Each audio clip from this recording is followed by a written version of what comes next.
Hello! Welcome to the Ghost Pepper Lollipop, where the takes are spicy, the host is sweet, and we engage multiple things can be true at the same time and usually fucking are. How are y'all? I am gonna take phone calls or Zoom calls or however the hell you say this. I had been going to do it and then we decided to do a different project. That other project fell through, so we were back to this.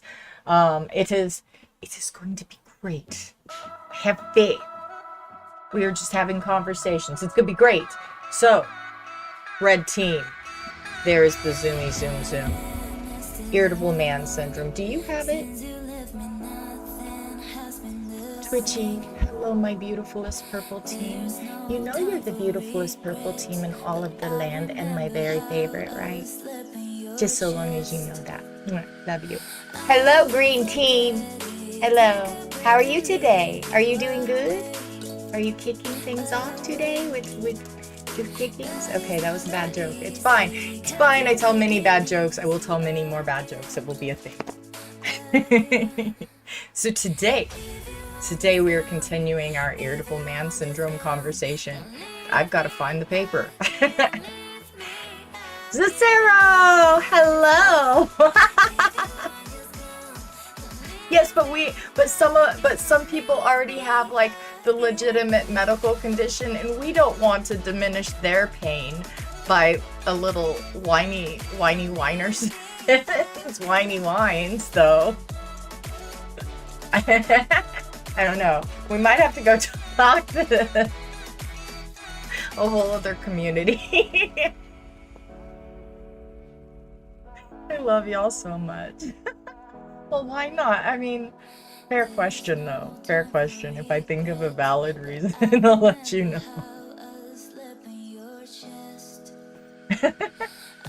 Y'all make me giggle. I love it so hard. Let's go. So I do have a Zoom open. I have a Zoom meeting for us. We can have a Zoom meeting. We can have a discussion about irritable man syndrome. Do you know that irritable man syndrome is a condition that men share with sheep? Meh. Nah, not beating the submissive and breedable accusations. I know, I'm kind of a shit. Kind of a shit ass. I have shit assery moments. It's fine. It's gonna be gloriously shenanigan-y. We can have fun together. Meh. I used to have a sheep. And she was glorious. I loved my sheep. She was a beautiful sheep. And see, so sheeps can be valid. We can have entirely valid sheep affections.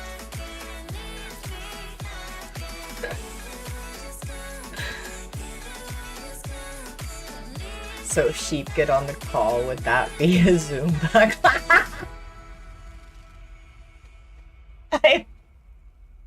I am way too easily entertained.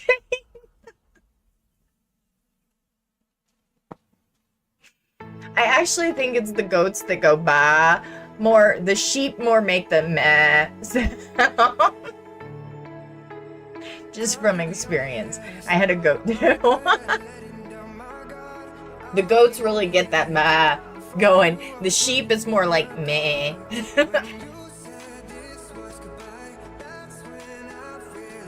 Men, are you like sheep? Do you meh? Can you meh as well as I do? I had a sheep, so like I have had a valid reason to practice. Have y'all had valid reason to practice your meh? Or is there just irritable man syndrome because you're mad that you're like sheep and meh? Is that what it is? Is that the problem? Oh no, did I close the irritable man syndrome? Oh, biscuits, I gotta pull it back. Accidentally closed the irritable man syndrome paper. The study about irritable man syndrome. And if we're gonna discuss irritable man syndrome, well, we have to have the paper about irritable man syndrome. And yes, we're calling it irritable man syndrome because it was originally irritable male syndrome, and so they just like copied that over into humans when it crossed the zoonotical barrier. which how y'all are being psychologically so messy that you're crossing the zoonotical barrier. I ain't got nothing for you. And and I do have an article from the National Institute of Health that says that it is true. However, they call it irritable male syndrome. I am telling you that I don't think that that is great. I think that we should call it irritable man syndrome or irritable mask syndrome. It's in the song Ba Ba Black Sheep. Okay, I'll take it. I'll take it. I'll take it. I'll give it to you. You can have it. So, IMS, irritable man syndrome. There is lots of information about this. I will give you links. Do you want links? I have links. I have links. I have links from healthline.com. I have links from the National Institute of Health. Oh, hey, YouTube has no audios? No, you're live and I am not. That's wild. I don't know why. That's weird. Because I have the volume turned all the way up. But I don't know why. Yeah, I don't know. Yeah. But I don't. I can hear it on the YouTube. I just checked it. There's audio. Go back and check because it wasn't. I mean, I hope I don't have to have me voiced. No, I can hear me. I'm hoping that I don't have to listen to me talk though, because I turned me up to hear it.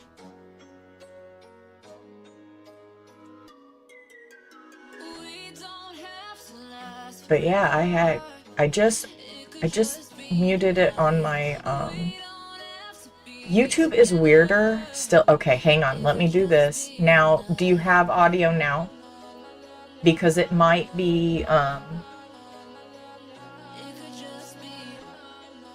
did that fix it? I hope not. I hope that's not the thing, because if that is, that'll be so cursed for me.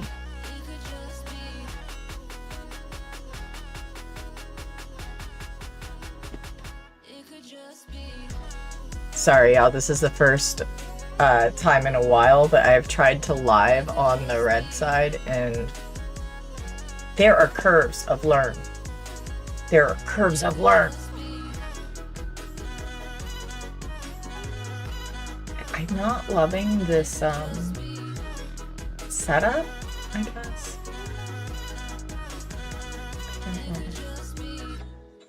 And I don't know how to really adjust the YouTube side setup yet, which is wild. It says everything's good though. I'm looking at all the settings and things, and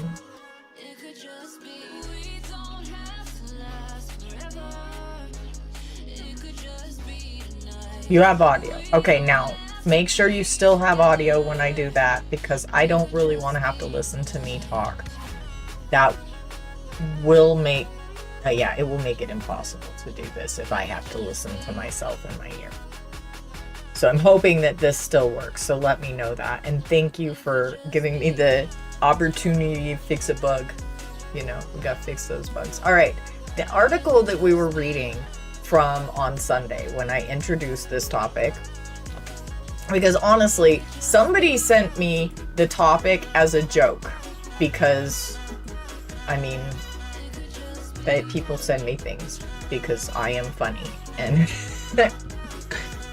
I do this content. So this is the article that I was reading from on Sunday when I introduced the irritable man syndrome topic. And that way you can see the one that we were looking from. Now, I like this one specifically because it's discussing it in relation to veterans, depression, PTSD, and suicide. So it is relating it to conditions that are already stigmatized and so often ignored and told. I mean, so often people that deal with these kinds of conditions and that are veterans and things, they're just told, that's just life for you.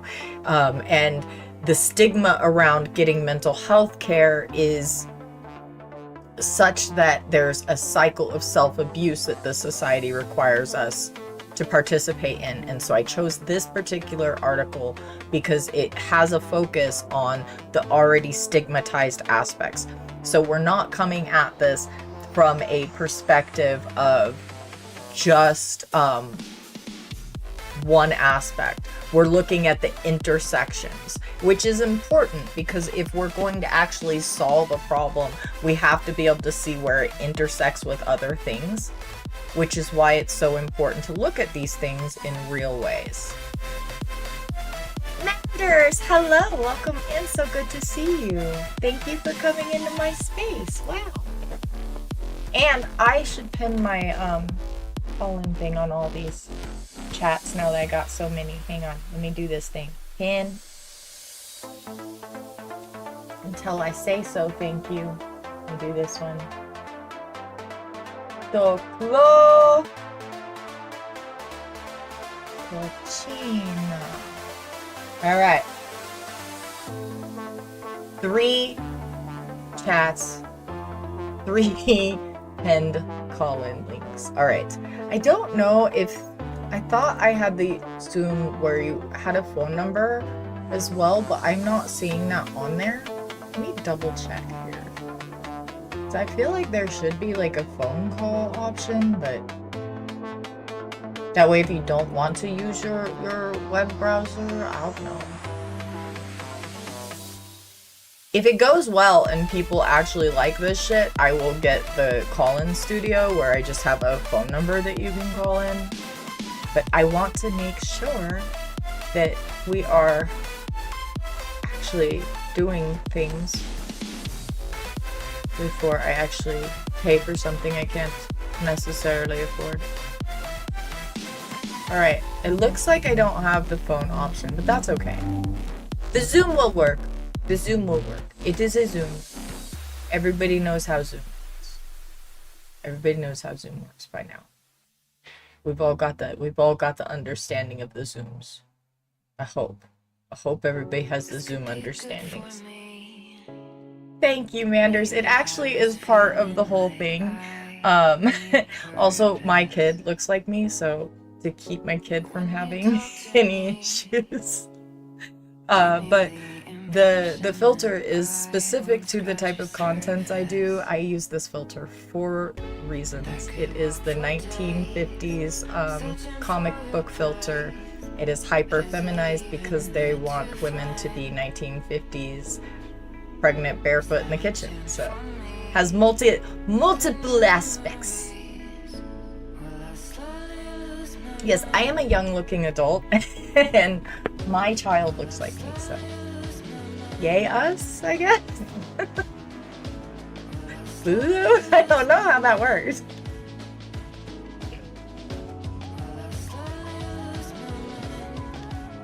They're adorable, though. They're way adorable. I'm just saying. My kiddo is so much adorable than me. And cooler than me. Like a lot. It is the coolest. I'm just saying. I might be a bit of a fan. I might fangirl a little bit, but it's objectively the truth, so deal with it. It real. So real, Manders.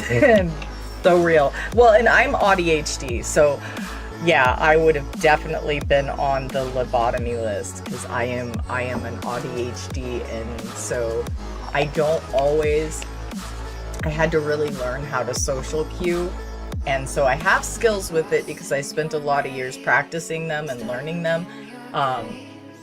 Which is so funny that people are like, you can't be autistic, you know how to people. It's like, do I know? But, I have lots of years practicing poking people's buttons and see what they do. That's the truth of my peopling. My peopling study has been to poke people in various ways. You know, I should listen to my bestie. She says, Pepper. I'm gonna not use my actual name. I'm gonna use Pepper today. She says, Pepper, You do not have to admit to everything to everyone. Some things you should keep in your head. She has said that to me more than once. Mama Media, hello loveliest. How are you? Thank you so much for bringing your community in. I hope that y'all are well. Hello kittens. I hope that you are having a good day. I'm so glad to see all you beautiful puppers here. Thank you for coming in. It's so good to see you. Yeah, I actually, Vanders, I got forced into diagnosis because the neurologist wanted to like prove that I was faking it or something, and so they decided to have me have a neuropsych eval. They found out I'm way weirder than they thought.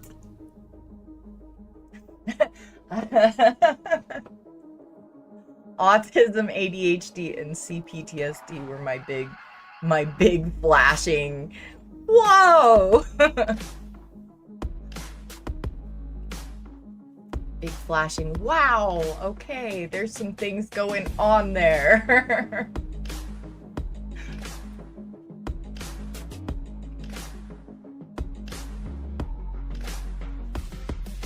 Ooh, I'm gonna throw, at least on purple side, I don't necessarily know how comfortable I am throwing it in most other spaces. Actually, I think I can do, oh, biscuits. This is, we have to help our friend at the end there. There is an emergency. Oh wait, hang on, that didn't give me a link. Didn't give me assistance. Dang it. Alright, never mind. That did not give me the assistance link I thought it did. I will have to find a link for this for later. Alright, anyway, back to squirrel. Oh my goodness. One of that little lock picking asshole got in there and picked the lock and squirrels went everywhere. Today, you can call in. It is open. The Zoom is available for you to call. I am unfortunately looking at my face in the Zoom and nobody is calling into it. But I see me right there, waiting for y'all to have a conversation about irritable man syndrome, because men have crossed the zoonotical barrier and we need to discuss it so we can fix it. We need to make them less irritable. We need to make their butts hurt less. We have a job to do. I mean, you can just have a conversation. Just talk to me. Or I could just tell you about irritable man syndrome. I can just tell you. All right. So some of you may not know what irritable man syndrome is. So let's look it up. Why are men like sheep? Why are men so submissive and breedable? Well, they're so submissive and breedable because they swim in homosocial ick, but you know, they don't realize that. So let's have a conversation.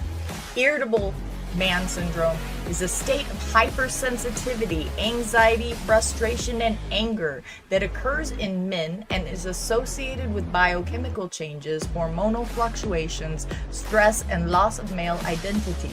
Working with men who are experiencing IMS and with those who live with them reveals that there are 4 core symptoms: hypersensitivity, anxiety, frustration, and anger. Are you a man? Do you have any of these core symptoms?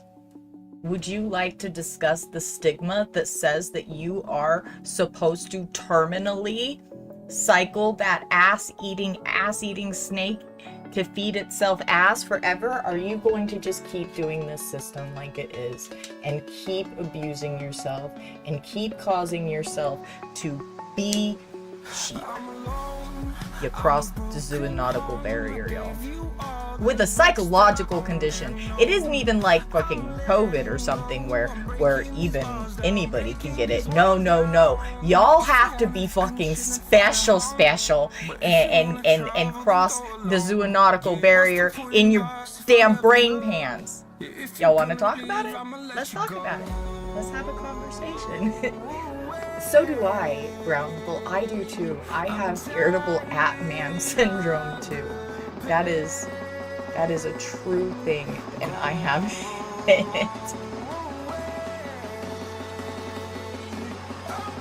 Do you have it?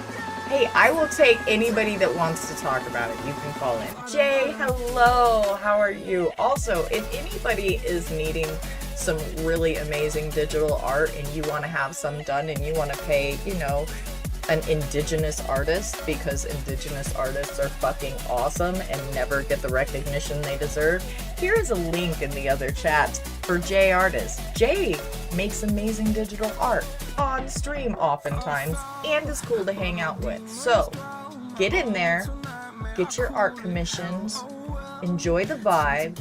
You will like it. Jay is cool. All right, y'all. I need to do a quick thing because I don't know if, even though I am in a legal state, if YouTube permits the medication of the me, because I forgot. And so, just to make sure, I have to medicate the me. And I don't have my puppy put up for that purposes yet, so I'm just gonna switch the screen for a second. We're just gonna disappear for a quick second. We're gonna go on a little venture to the screen that has the irritable man syndrome information. You ready? Here we go. We're going on a trip. Let's go on a trip. Alright, let's look at some of what this hypersensitivity looks like while I do the medicating of the meat. So, the first core symptom can be, we have perspectives of both. We have the perspectives of the women who live with men with hypersensitivity, as well as the perspective of men living with the hypersensitivity. So let's look at what that looks like from both perspectives. I want to go ahead and begin with the women because, you know, the article does, and so we'll do it like that. We'll do it like that. Plus, y'all need to take in what other people say. Sometimes that can help give you a more full picture of how you can resolve the issue. You may be living so much in that situation that you're blind to certain aspects of it. There are often times where we do self-abuses or abuses by systems and people where we don't even recognize it because we're so busy getting through the day and getting through life that we don't acknowledge that these things are actually harmful to us. So let's look at some of these perspectives. So hypersensitivity in men from the women's perspective looks like, I feel as if I have to walk on eggshells when I'm around him. I never know when I'm gonna say something that'll set him off. He's like a time bomb ready to explode, but I never know when. Nothing I do pleases him. When I try to do nice things, he pushes me away. He'll change in an eye blink. One minute he's warm and friendly, the next he's cold and mean. Often the men don't recognize their own hypersensitivity. So, the perspective that they do recognize is when they start feeling things like this. Or saying things like the following quotes. Quit bothering me. You know I don't like that. Why you keep doing it? Also, that thing they don't like is always shifting. It's an ever-shifting thing they don't like. Leave me alone. No, nothing's wrong. I'm fine. Quit asking questions. Why don't you ever want sex? Do what I want to do. Do something with your life. Think before you open your mouth. Do things the right way. Or they don't say anything. They withdraw into numbing silence. Do you resemble any of these things? Do any of these things strike in you about yourself or somebody that you know that you want to figure out what the core of that is?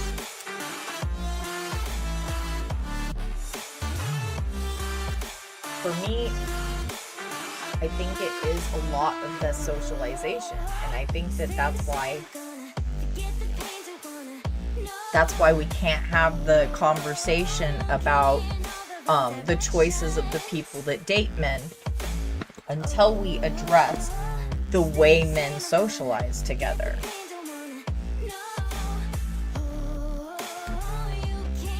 Oh, that's fine. If you can't call in. Which aspect rings true for you? Is it something that affects you or somebody you care about?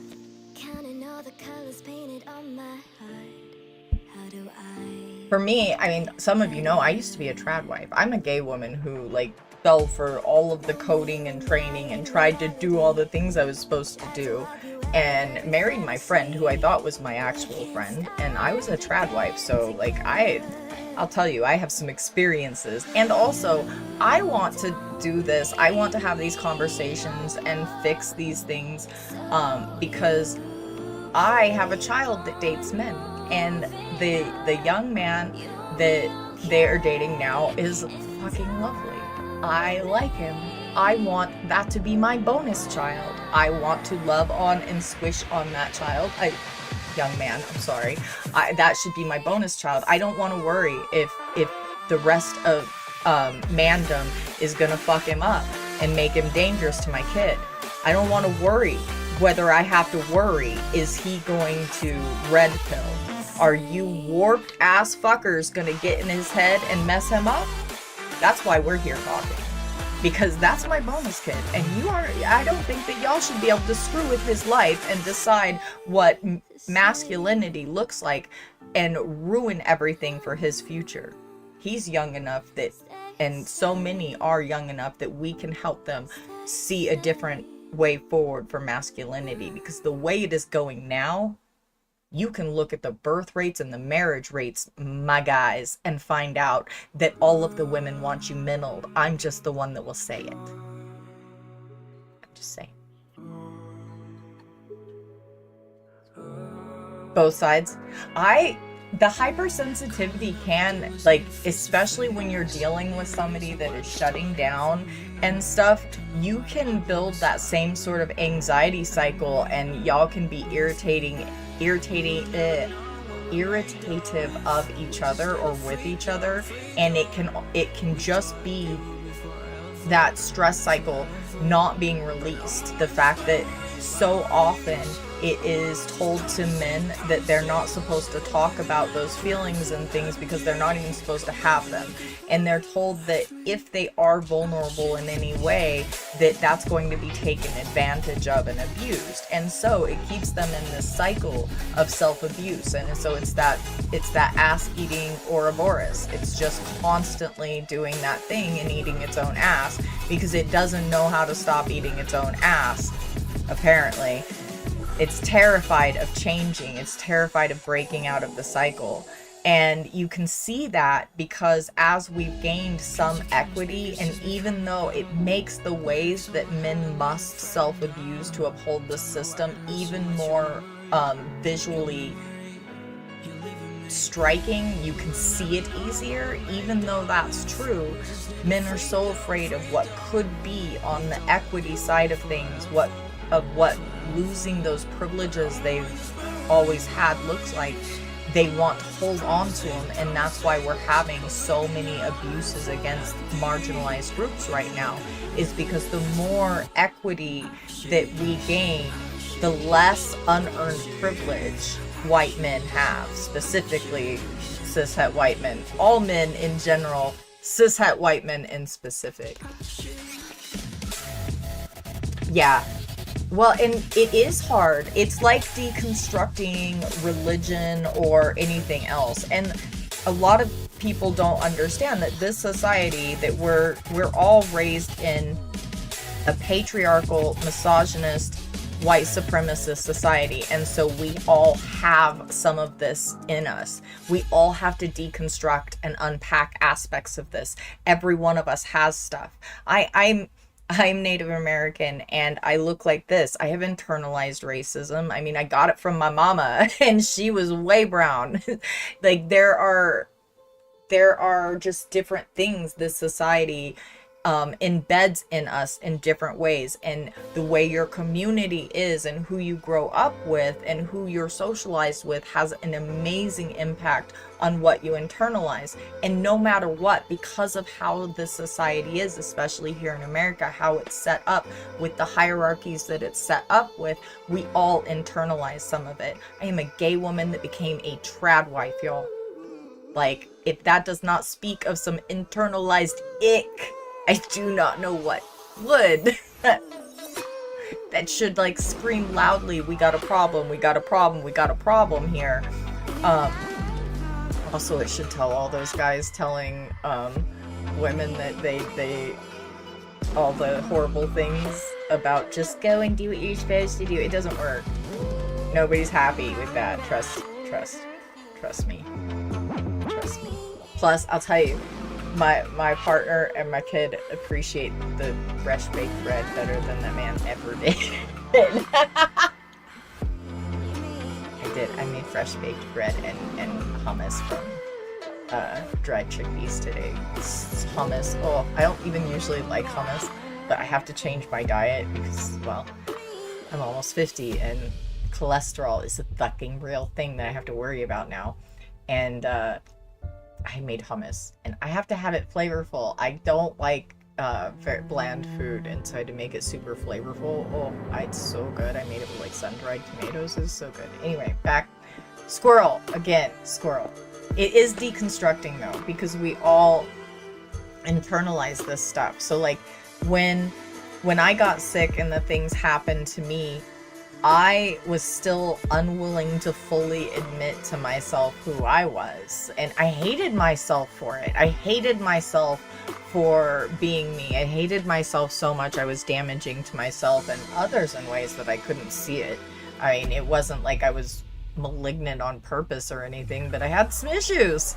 And I think that it really is deconstructing all of that, and that's where I had to start. You know, I was kind of forced to start doing that deconstructing, but it really is. We have to deconstruct the cycles of abuse that this system requires we do in a major way, because they've taken our third spaces, they've taken all of the community from us, and they did that on purpose. The only free community they have really left for people is the education system, which you are coded to pass the tests to make them look good, and churches, which you are coded to obey and follow orders. So those are the only real free spaces that are left. There are no actual third spaces left. These chat rooms and stuff, these spaces that y'all are in, these are your free third spaces.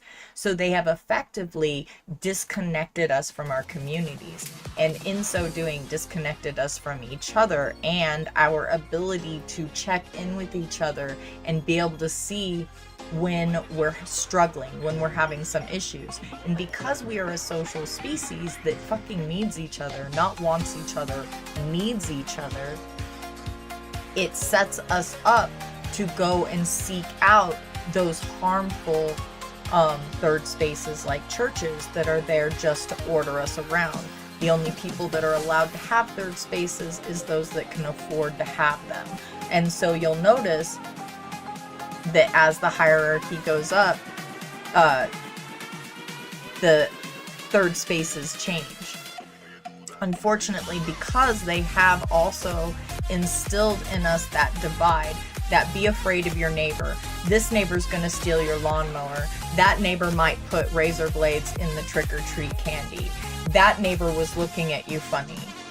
That neighbor doesn't speak your language, and so on, to make you willing to otherize them so that at any point they can come into your neighborhood, kick one of your neighbors upside the head, and you're more likely to stand there and watch than actually help them.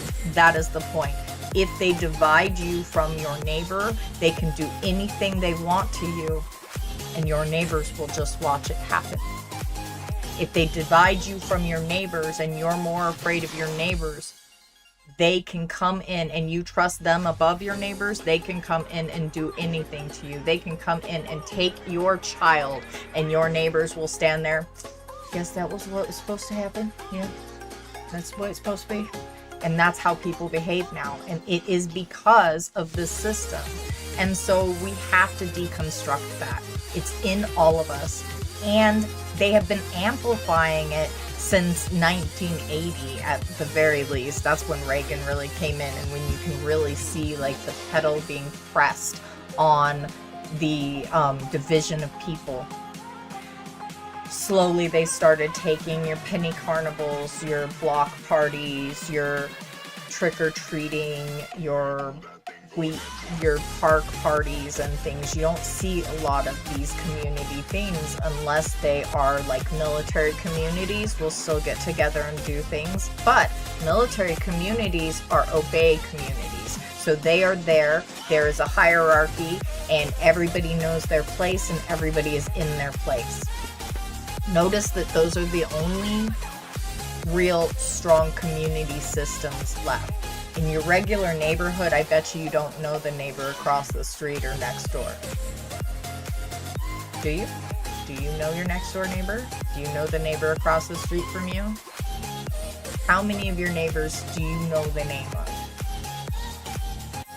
We used to know that information. We used to know what our neighbor's name was. We used to talk to our neighbors. We didn't used to fear that every neighbor was going to hurt us in some way. We didn't used to deliberately isolate ourselves in this fear of each other.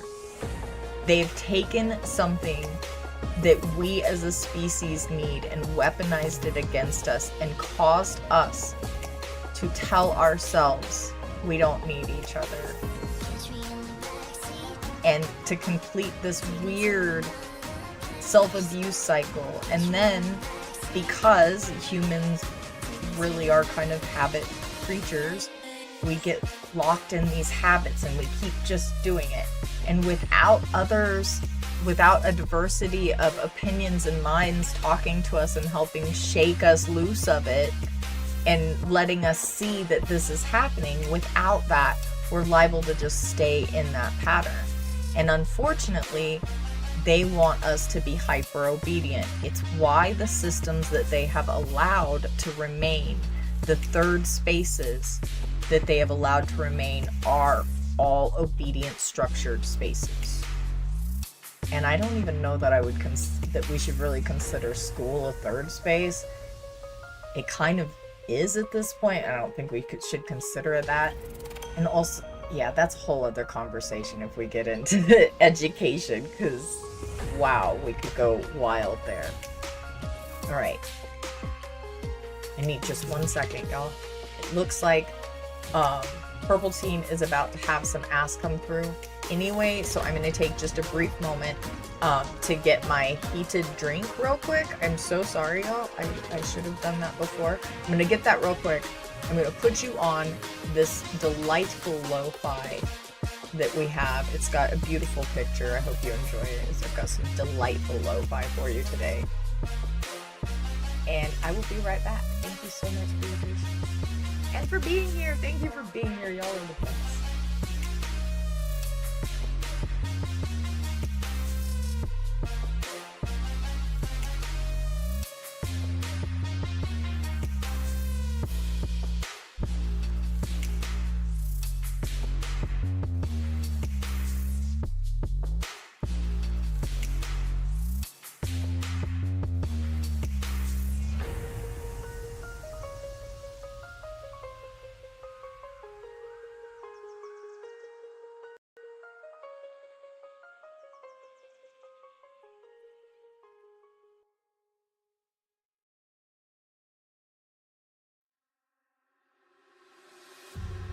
I've seen this day turn to blue eyes, want to fade away into the scars on lights on my bones.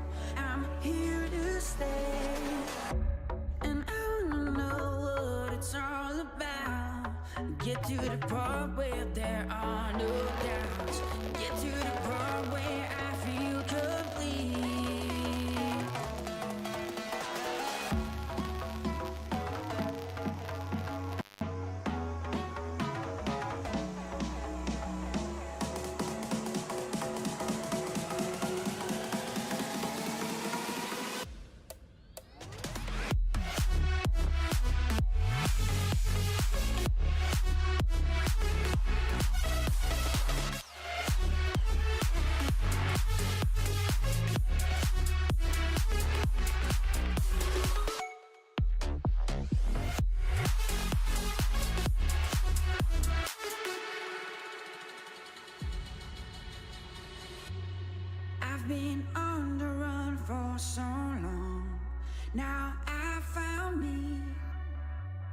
Fears disappear, I'm standing strong.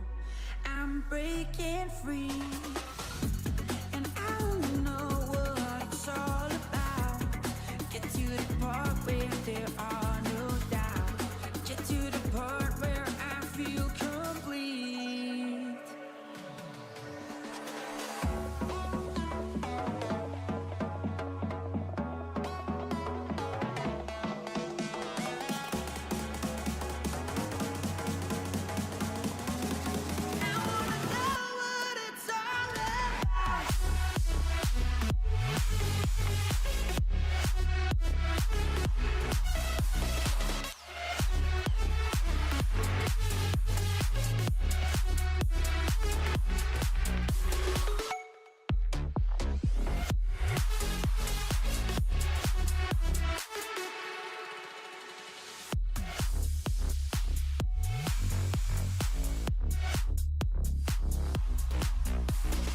I really miss my regular playlist. I have a much better playlist than this. I have many much better playlists than this.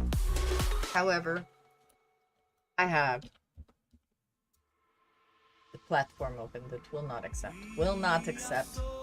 my multiple playlists. However, I'm going to give you all in the green and red chat access to my playlists because they are amazing.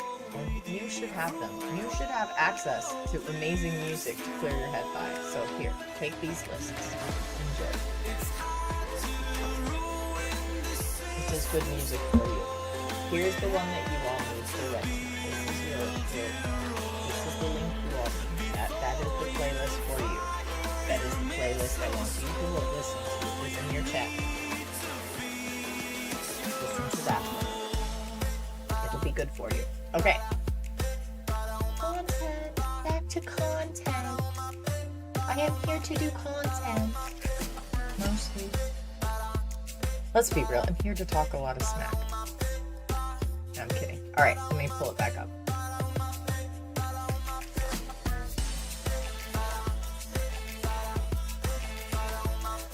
So this author of this article that I gave y'all the link for from A-Train CEO, they have a really great analogy for this concept, and I think it's kind of a really good one. And y'all know I love an analogy or concept art or anything of those flavors. So sorry. Got itchy nose. Okay, so the concept is many of us are emotionally sunburned, but others don't know it. Think of a man who is deeply sunburned and gets a loving hug from his wife. He cries out in anger and pain. He assumes she knows he's sunburned, so if she grabs him, she must be trying to hurt him. She has no idea he's sunburned and can't understand why he reacts angrily at her loving touch. This can lead a couple down a road of escalating confusion.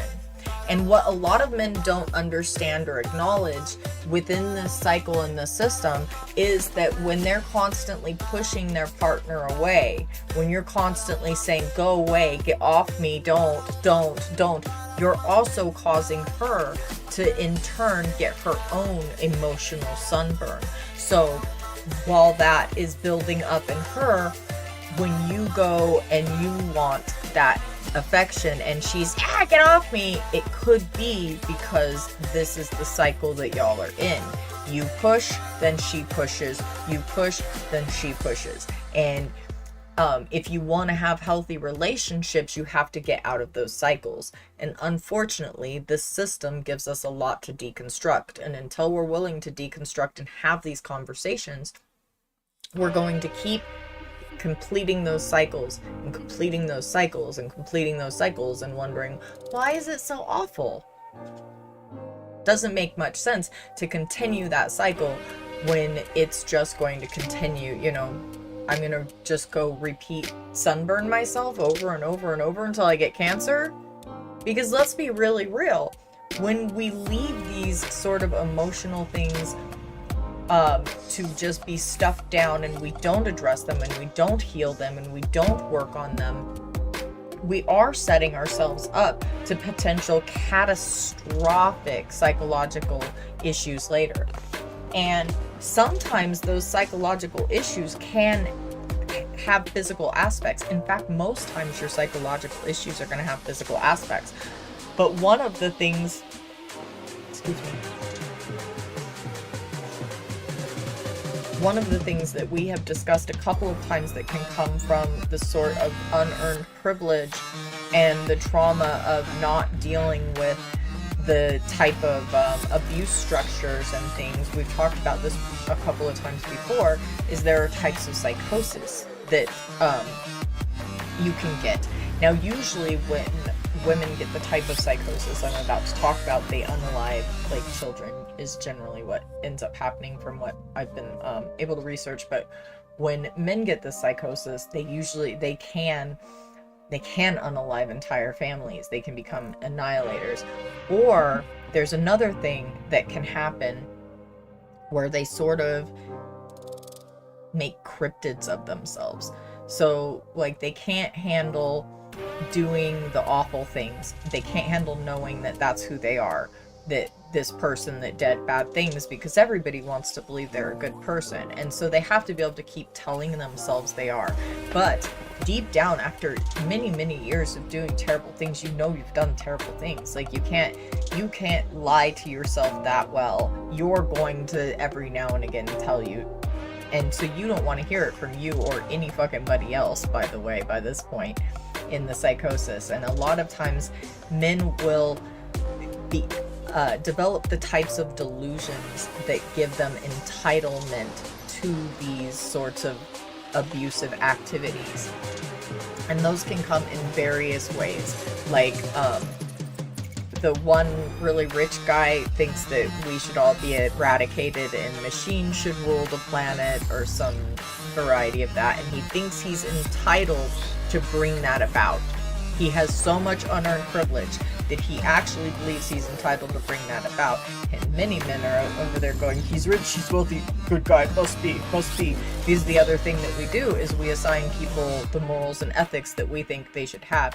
And when people have a higher place on the hierarchy, we assume and assign them higher ethics and morals, whether they have them or not. And their sycophants will die on the hill that they have them, even if they don't, clearly. And we see that played out every day with the Big Orange Menace. Oh, that orange fuck is just the worst thing that is, it's terrible. Sorry, squirrels again.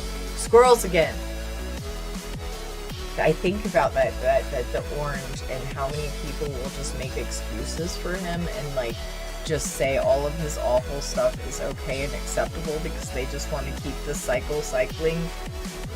Blows my mind. Next core symptom of irritable man syndrome is anxiety. Remember, the Zoom line is open if you want to call and talk about these things. You want to talk about the things that society has left you to unpack. You want to call me a dirty feminist. You want to call and have the conversation with a woman. At least that's how I'm presenting to you at the moment. I am a they. Yeah, it's fine though. If you want to talk to somebody who actually cares and will tell you the truth, I'm not going to enable you. I'm not going to coddle you. I'm not going to pat your bottom. I will have an honest conversation with you though. If you want to do that, if you're interested, click that Zoom link. We'll talk. We'll have a conversation. It'll be great. I mean, I am an energy match and another vendor, so it'll be what it is. However, have faith that we can have a good one. Ooh, there are pictures of my bread loaves in the Discord for Purple Team, by the way. They're so good. I made a honey wheat bread today. It is the perfect texture. It's so good. And I dipped it in the honey, or the hummus. Oh my god. Okay, anyway, back to the anxiety. Anxiety is fucking awful. I have panic disorder stuff, and anxiety is terrible. And like that feeling, like, and it's very physical.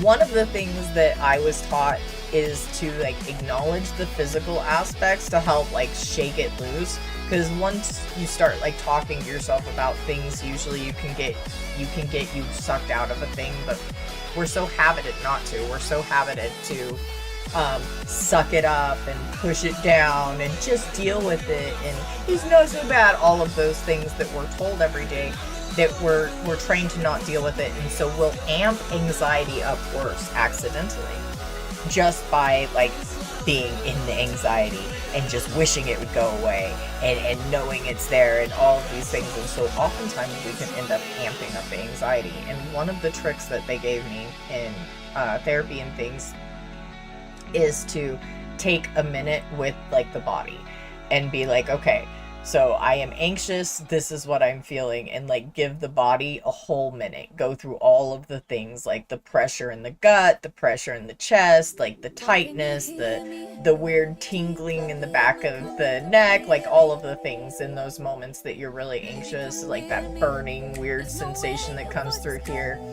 Just take note of it and acknowledge it and just be like, okay, this is a real sensation. This is happening. Is there, and then ask yourself, is there anything that I really need to be afraid of or anxious of? And if there's not, then okay, well, fuck off anxiety, and you can like kind of tell it that. And if there is, can I do anything to control this thing? Is there anything I can do about this right now?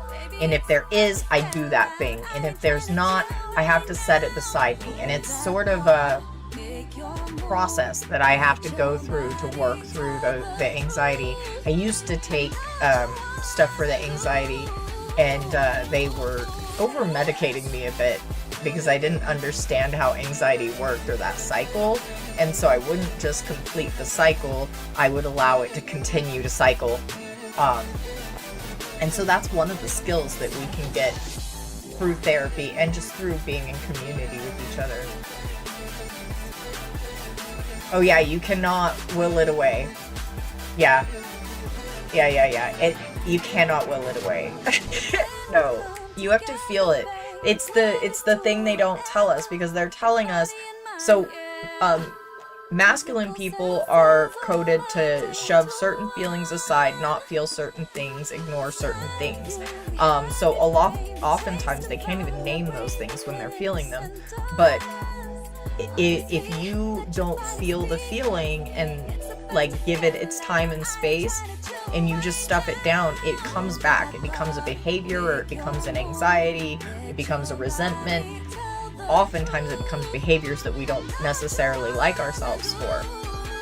And yeah, they're very much not the same thing. You cannot will anxiety away. You cannot just hope it away. You cannot just tell it to go away, because it will just keep cycling. And you can get yourself into a spiral. And I tell you, I used to get myself into some spirals. But give yourself time to complete the stress cycle, for lack of a better word, and just acknowledge everything. And it takes a lot of practice and habit building and stuff. And sometimes you just have to take whatever medication that you're on to do that, to help you with it. Anxiety's awful. And this society and the way that we're socialized on all sides of the gender spectrum has wildly damaging effects on our psyches, and whether or not we'll have anxiety. And like many of the generations that are older have so much trauma that's just not unpacked. And so much violence was just normalized and accepted. And I see so many people like venerating the times when there was so much more acceptable violence in order to hold on to that unearned privilege, and it's horrifying. It causes me more anxiety. Next core symptom on our list for irritable man syndrome is frustration. This is the third core symptom. Excuse me. Warm drink, help throat.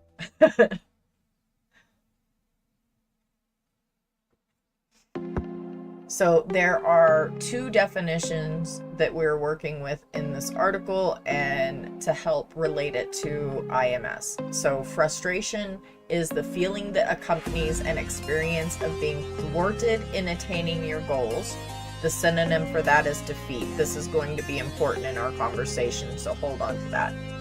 And frustration is a feeling of annoyance at being hindered or criticized. The dictionary offers an enlightening example to illustrate the use of the word. Her constant complaints were the main source of his frustration. So, this plays out because of the unearned privilege causing a narcissistic wound when you don't get your way. for men and for boomers, by the way.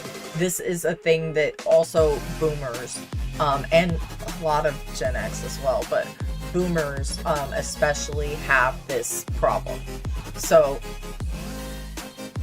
and it really is telling of how this system is coded and groomed into us.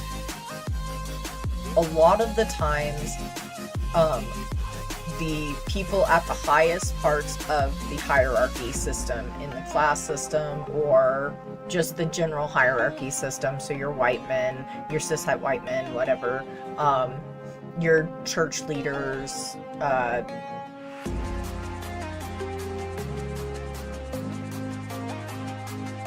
don't know, it's mostly, I'm just thinking of men, mostly, I'm just thinking of men. Anyway,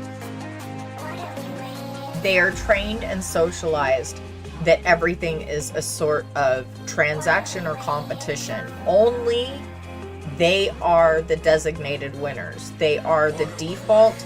They are the ones that are supposed to get all the things. Everything is theirs. You're living in their world.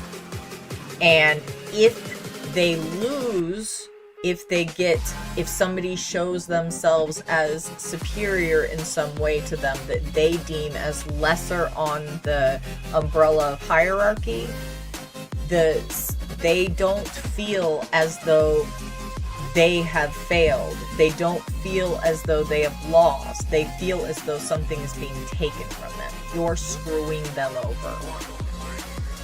So, when women say, I don't want to work 40 hours a week and cook your meals and do your laundry and everything else that goes along with the house while you watch TV and play video games, they feel like you have denied them something. You have taken something from them. You are screwing them over. Never mind that you're also working 40 hours a week on top of the additional 3 to 5 hours a day of 7 days a week labor they want out of women. And they're told that they can have that. Only they forgot that the system changed and nobody can live on one income anymore. At least not in your regular levels of society. And let's be really honest, the people at the bottom of the stack never got to benefit from that shit anyway.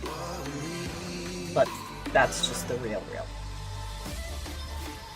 So the other definition, that frustration is a feeling of annoyance at being hindered or criticized, that also has the same correlation with boomers and men, and you see it so often with boomers and men. And I'm thinking of a particular podcast right now where you see the boomer aspect and the man aspect play out just so that family that with the necessary conversation, I think.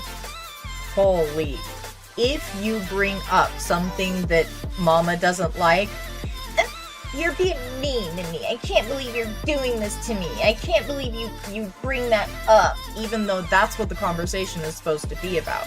But this person that she supports did something heinous, and rather than be upset that the person she supports did something heinous, she's incredibly upset that her son would make her look at that and address the fact that she still supports the person that did something heinous. It's a wild dynamic to watch. But that's another way that you can kind of see it in action.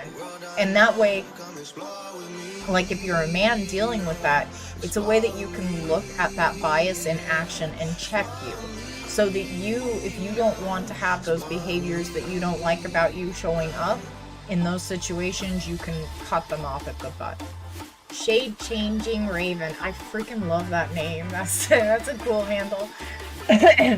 Welcome, my gravy. Welcome in and thank you. Holy, I'll be right back.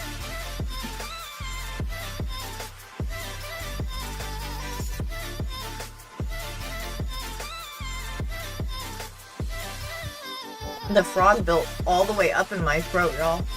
And the frog is like in there. It's like croaking.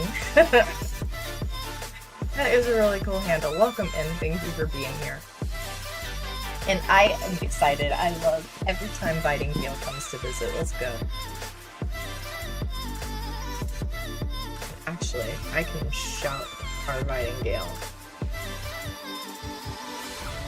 That way it will come up again when she comes in. Here, for you green team folks and you red team folks, is an amazing friend shape that you should be going and hanging out with. It's just an amazing vibe.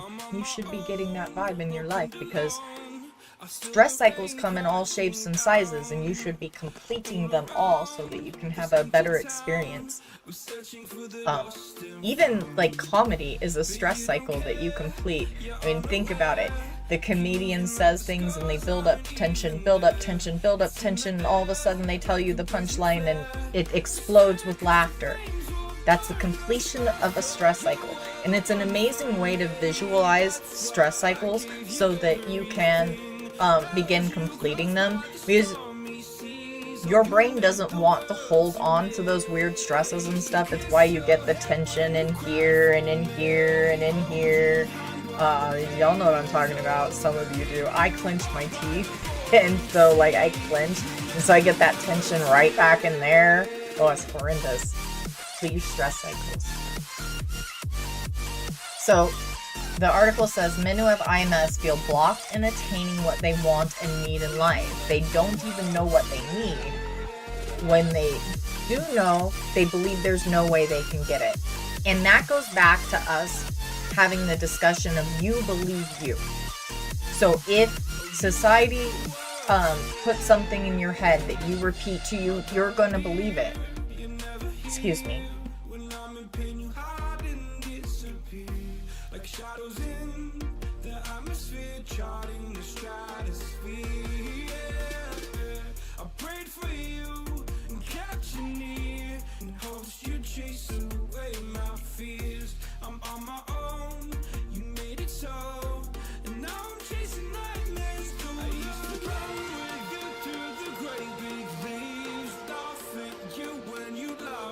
So sorry, y'all. That frog keeps wanting to come up in my throat. I don't know if my partner can hear me. T, can you hear me, love? You didn't have her get start some coffee. Irritable man syndrome, we all can prosper. I also like your handle, that's a good one. And yes, we all can't prosper, dagummit. We just have to change how we do things a bit. Start thinking outside of the box. Get ourselves in more community with our neighbors and our and get ourselves less likely to complete those self-abuse circles. I'm sorry, give me just 1 second. I'm gonna ask if coffee can be made to fix this frog in my throat.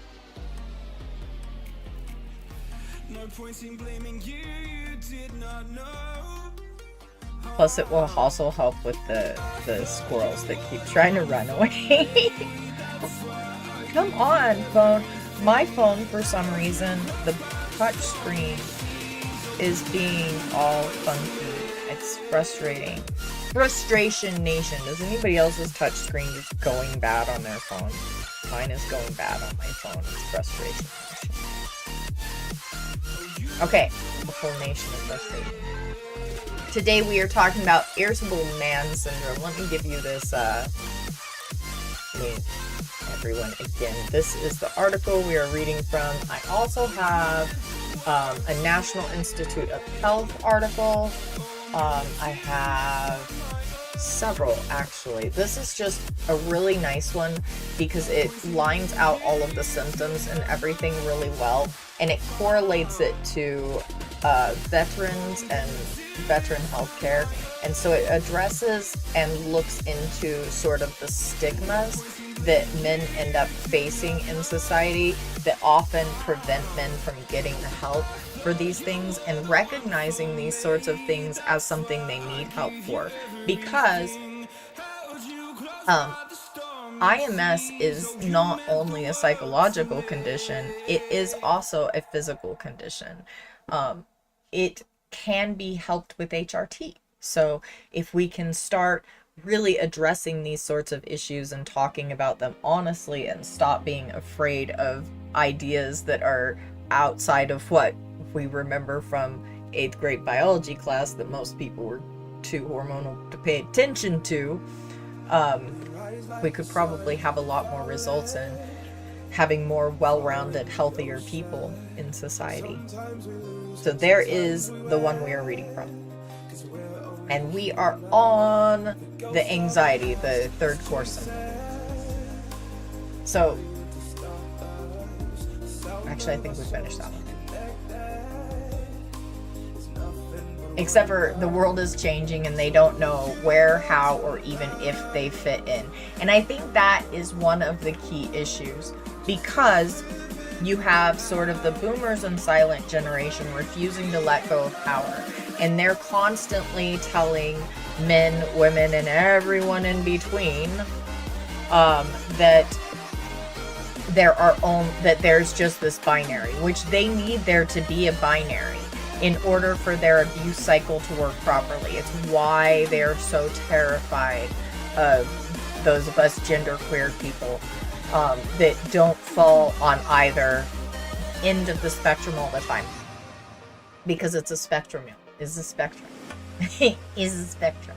And it's just not a line. It's like a donut or a circle or a pie. I don't know. It's a spectrum. Get the binary out of your head. Anyway. Squirrels. I have ADHD, y'all. Did I mention that I have ADHD? My squirrels went loose. What was I saying?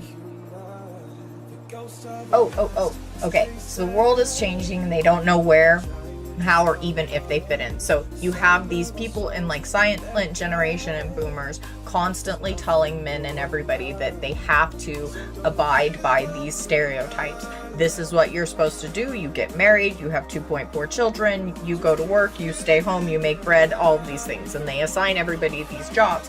Well, our society and inflation and stuff cannot handle that system as it used to be. And let's be really real, poor people never got to have that much privilege anyway.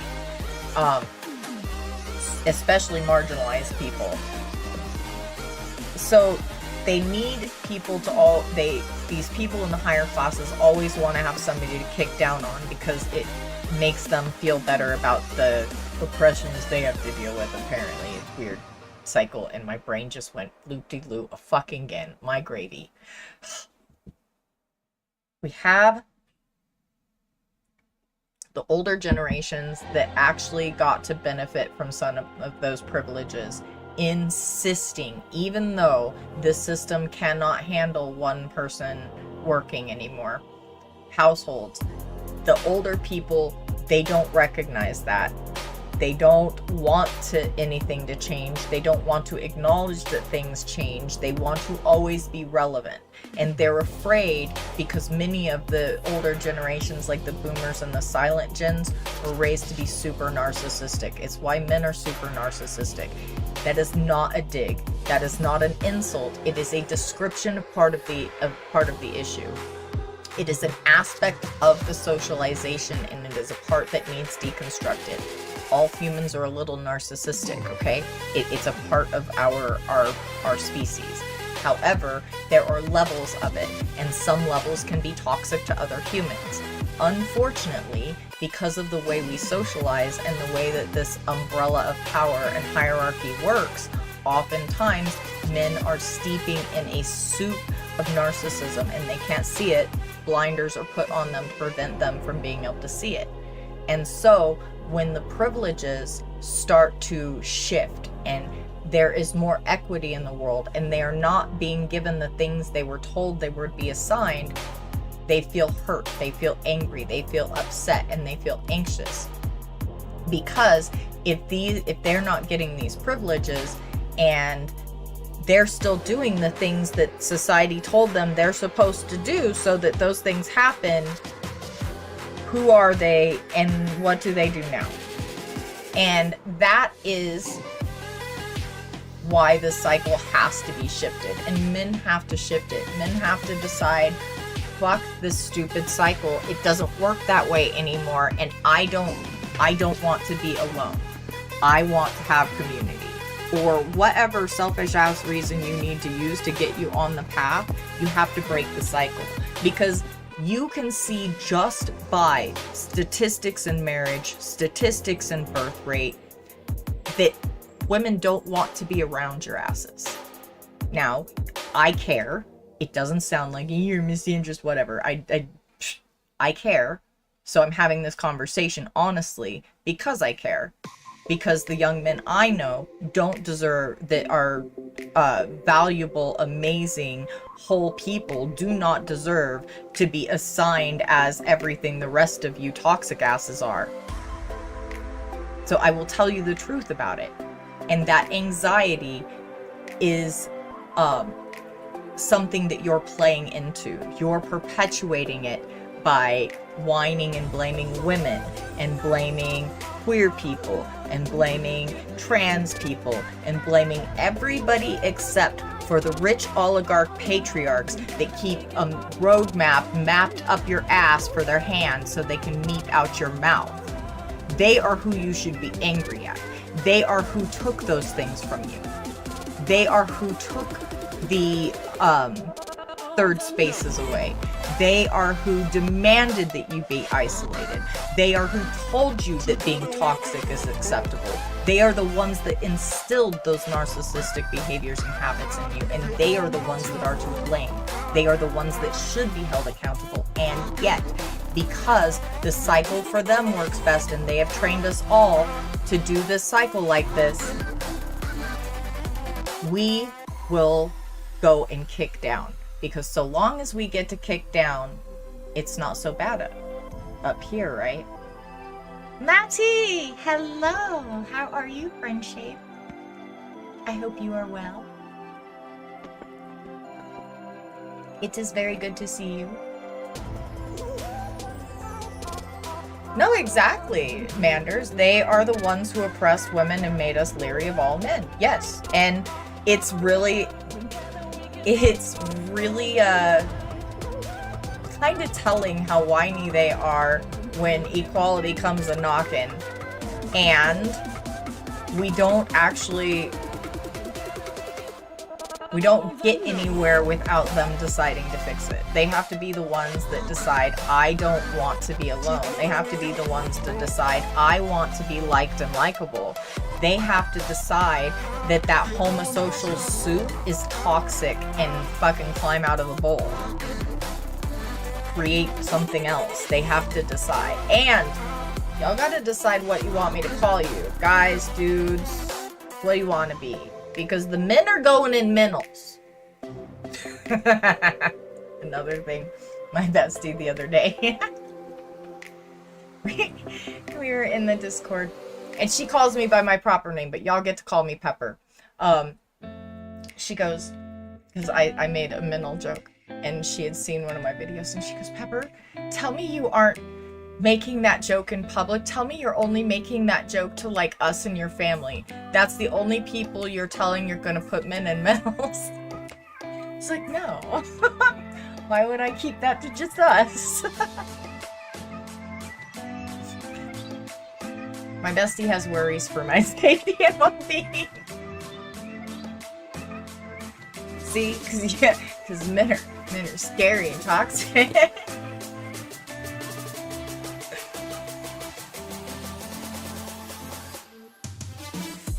I love the way you put that, Maddie. We might have to make shirts. That is very well done. Lowercase instead of capital Case. Let's go. Well, and that's part of what he has to unpack, though, Manders. If he's still hating when we say it, if it still pokes him when we say it, then there's still an aspect of that he's doing that he doesn't like about himself. And that's the reality. Men don't want to be bad people. They want to be seen as good people. If they wanted to be bad people, they wouldn't develop such weird psychoses when they lose their shit. Men develop God complex psychoses. And y'all, next time you see the Jesus or the Moses cryptid, don't go, "Aw, poor guy." I want you to know something about that guy, okay? That guy is most likely an abuser. He could be a sexual abuser, most likely. And his brain snapped because he couldn't live with himself anymore. Because he needed to believe and he needs to be able to tell himself that he's a good person. And he is somehow unable to access his usual victim.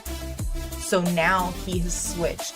And in order to get that feed, that ego feed that he requires to constantly feel validated, to constantly be able to tell himself that he is a good person, that he's a good guy, to be able to wrap himself in a cloak of innocence, he goes and becomes a cryptid and has all of everybody enable him and pet him, go, "Aww."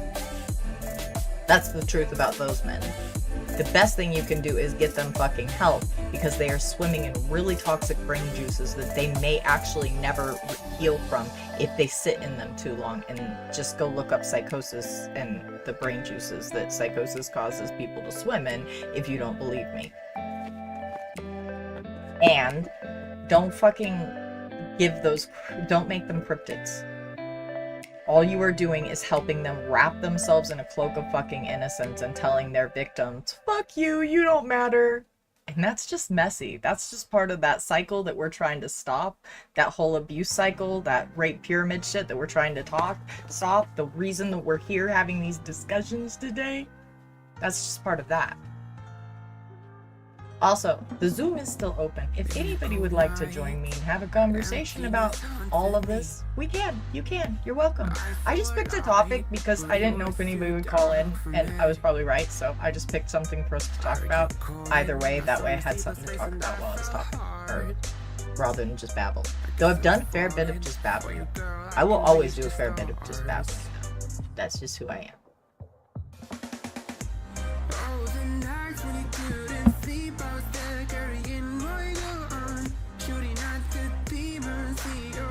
Oh, thank you for sharing that, Maddie. Well, and I felt defensive about things and realized that it was shit that I needed to unpack too, so that's fair. That's why I know that that's generally what it is.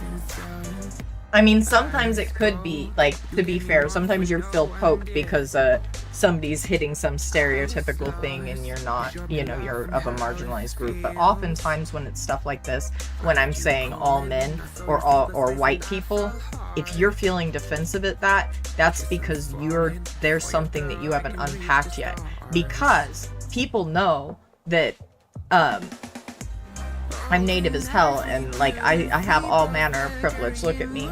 And I still, white people colonizer, y'all are too much all the time, and you are making everybody that is pale fall under the umbrella of your doom, and I am going to need you to stop. And those of you that don't act a fool like that know that when I say, "Oh, white people," you put the fucking shield up and it deflects off of you. So the same thing needs to happen when I refuse to say not all men, because it's all men until it's no men. And if it's not you and you aren't doing something that you feel a reason to be defensive about, you got your shield up in time to deflect that shit from you. Oh, my gravy, hello loveliest. Oh, hello Raiders, welcome in. Hello Whitingale. Ninja Can. Well, let me follow Ninja Can. Hello, Ninja Can. Welcome in. Welcome in. I have followed you. Halos. Hello, love. How are you? So good to see you all. How are you today? So good to have you here. Lil Dragonly. Hello. Y'all, Transcend Media has some of the most amazing streamers and friend shapes, and y'all should be following all of us, every one of us. Look, there's a list here, and I'm gonna copy this list over into my other chats so that they too will have this list of amazing people to go hang out with and follow, because I mean, Transcend does have like just the best people. It's just the best. I everybody says it's the best. I don't know what to say. I'm just telling you the truth here.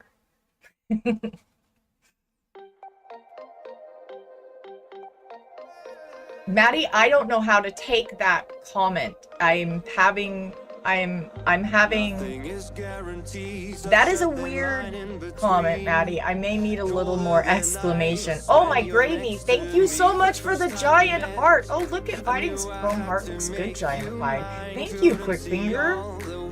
That's awesome. Your screen's merged. Hello, Franken Panty. Thank you for coming in. Yes, I love a Biting gallery. Yay! Thank you for being here, y'all. I'm having a call-in show. I have started doing that again. It will be every Thursday at this time, from 3 p.m. to about 5 p.m. Mountain Standard Time, unless people are really into it, and then we'll stay longer. I have right now the Zoom, so you can call in on the Zoom. If it goes well and people want me to keep doing this, I will get the call-in studio thing. But for now, we're gonna do it with the Zoom. If you want to call in, I just picked a topic. We're generally talking about like.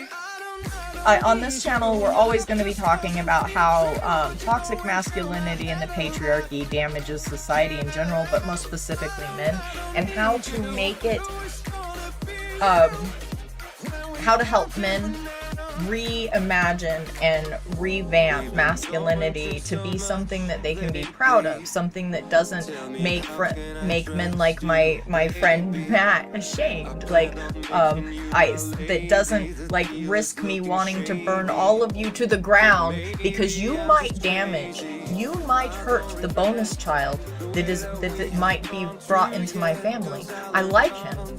If y'all mess him up, I swear. If y'all mess him up, he is a good guy. If y'all red pill him and mess him up. If I end up having to worry that he is, I swear. You're gonna take my, That's why we have to have this conversation, because I care. I'm not gonna coddle you. I'm not gonna tap on your bums for you. I'm going to tell you the truth, so you don't ruin the men I like. Particularly the young man that might marry my child someday. If my child ever decides to get married, they tend to like mask-flavored people for some reason. I know I'm kidding. They like mask-flavored people. I would like that person who end up being my bonus child. I don't want to have to worry if that person that eventually comes into their life is going to hurt them. I want that to be my bonus kid. And if y'all ruin my bonus kid before I swear to mercy, we will have problems. I'm just kidding, we already have problems. Alright, my silliness knows no bounds, and apparently nobody saw my request for the coffee thing. So I've got to go check on the coffee. Got to check on the coffee situation. So I will be back momentarily. I'm going to leave you with amazing lo-fi music. I really miss my playlist. Y'all who are usually here on my lives know what playlist I am missing, and I'm just vocalizing that I miss it. I miss it.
So good. Oh, I forgot my coffee. Oh my god. I went to feed it and I got excited. Again.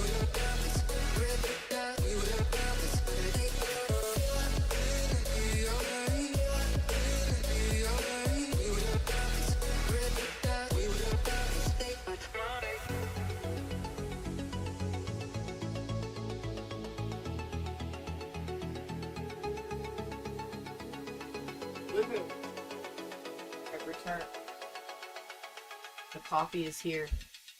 Hopefully it will eject the frogs from the throat. Because nobody needs a frog in their throat. I don't know what cursed ass thing decided I needed a frog in my throat. Alright. Oh, biscuits. I forgot to medicate. I'm weirded out by medicating on YouTube, so. I need to get my puff dragon on this scene for us so that it's just, I just put the puppy up and then the problem is solved. However, I keep forgetting to do that, and so I have not done that. And so here we are. We have no puffy. We have no puffy dragon right now. No puppy dragon to save the day. I'll have to find something to save the day real quick. Hang on. Let me find a day saver so I can medicate while we chat. Oh, biscuits, I don't know where Puffy is. Oh no, what did I do with Puffy? You know all those moments where you forget what you did with your own art? That tells you you have too many different unorganized folders in your external hard drive. If you ever have that problem, that's what it means. Don't be like me. Don't have too many. Don't have too many. Okay, hang on. I think I found Puffy. I found Puffy's frames. That is not... Puffy is not moving. Fine. It's fine. We will use this frame of Puffy. It's not a moving Puffy, but it's a Puffy. Carla! Hello, loveliest. How are you? Only you are going to get, and you should treat you well. You would treat other people well. You always do treat other people well, and let you talk to you any kind of way. Do you think you should really be treating the only you you're ever gonna get like that? I don't.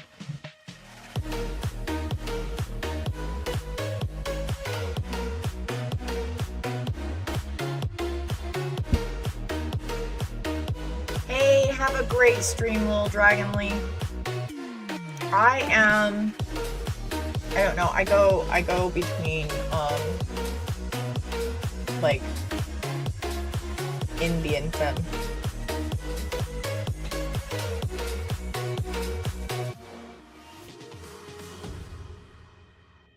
I am a mix. I am most comfortable as a mix. And I don't have, estrogen anymore, so I am an honest mix, too.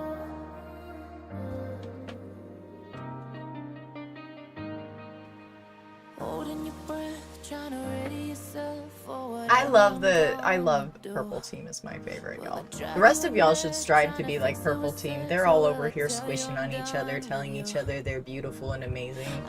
That's who you should try to be like. Those are liked and likable people over there. That's the team you should be trying to be on. Alright, let's go on to the fourth core symptom of IMS. Irritable man syndrome. Remember, irritable man syndrome is the way men are like sheep, submissive and breedable.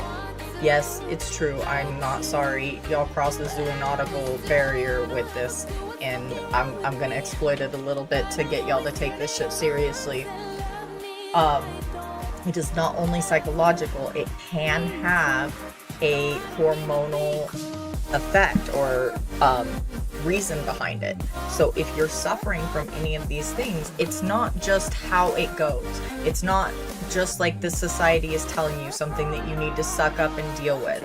No, it is something you need to get medical care for. You need a urologist, maybe an endocrinologist, and your primary care doctor, and probably a therapist. some portion of it can be a testosterone deficiency, and so HRT can help men with irritable man syndrome. So take it seriously. It is part of your health. Purple team is the most beautiful, aren't they, Carla? I agree. Yes, I am fighting Gale. Thank you. Green, red, and purple right now, yes. I have all three teams going. Purple team's winning, though. Purple team's always winning in my heart. But that's because they've been with me the longest. Purple team's been with me the longest. Alright, anger is the fourth core symptom. And anger can be simply defined as a strong feeling of displeasure or hostility. Yet it's a complex emotion, as many people know. Now, men can end up making anger an Olympic sport of emotion, and that's simply because the society tells them that that's the only emotion they're allowed to feel. It's the only place they're allowed to put all of those feelings. And so in strange ways, well, not in strange ways, very normally, they internalize that, but their brains take it into different directions, and so that anger can be a depressed anger, it can be a sad anger, it can be a visceral anger, it can be a raging anger. Like, there's different flavors of that anger, and the anger becomes very varied because it takes on every emotion they're told they're not supposed to feel. And I think that's an aspect that we're not always honest about. It's an aspect that I don't even think all women understand.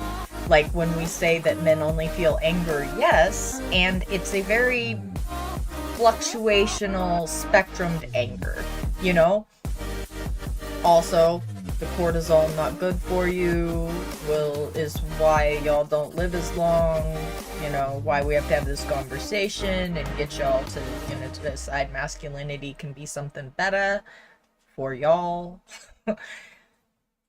So the anger, while it's a strong feeling of displeasure or hostility, it's really complex and it has physical aspects. It can sometimes require a physical cycle release, or at least it feels like it can, especially when you don't have these skills, when you haven't been given the skills and the habits that you need to manage the range of emotions. And the society deliberately keeps those skills away from men and boys. And they perpetuate that socialization amongst each other. And there are still a lot of boomer men and some Gen X and stuff trying to continue that cycle of grooming of younger men, and you can see that in last week's video on the YouTube, where I show how that Liam guy was trying to groom Parker and Dean continuously.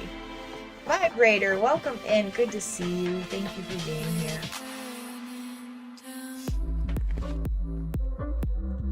And for many men, anger is the only emotion they've learned to express because it's the only emotion they've been told is valid.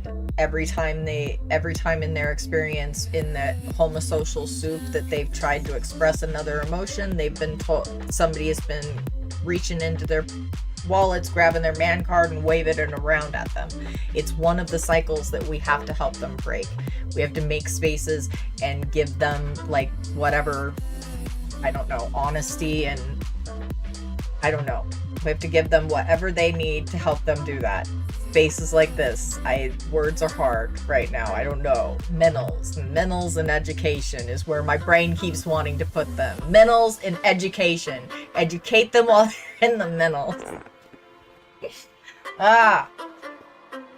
But it's like we were talking about earlier, it's deconstruction. It's deconstructing and unpacking all of that baggage that the patriarchy put in to keep men willing to self-abuse in order to keep the very wealthy men that have all of the money in power. Because that's what it's really about. And as sad as this sounds and as horrible as it is, men are just kind of playing into that perpetuation in keeping the ultra rich and powerful. And because of the way the socialization works and the way we tend to assign morals and ethics to those in those hierarchical positions because we don't want to imagine them not having any, it creates a loop of self-abuse that a lot of people wear blinders to. And the patriarchs need it to remain that way. That is why they have people in this gender binary idea thinking that they need to fight against reality there. That's what has them thinking that they need to put women out of the workforce.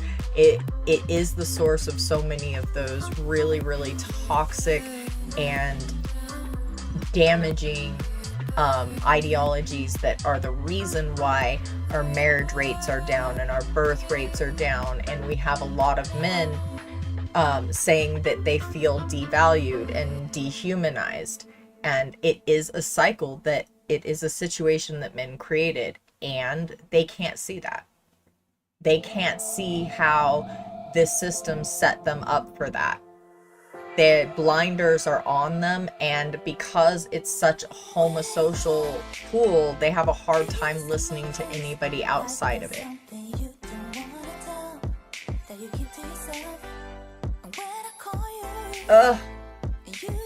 Yay, Maddie. Congratulations. And it is so sad that you have to find that balance. Holy balls. Wow. Good job and finding that balance. Oh, domestic goddess. Oh, domestic goddess. Oh, domestic goddess. That is extra work you're doing just for society there. Thank you, Bidengale. I appreciate you so much. I agree, Frank and Pansy, everyone should reflect on gender identity. If more cis people would, we would see so much less of these problems. And we would have so much less that we could be shamed for and controlled with.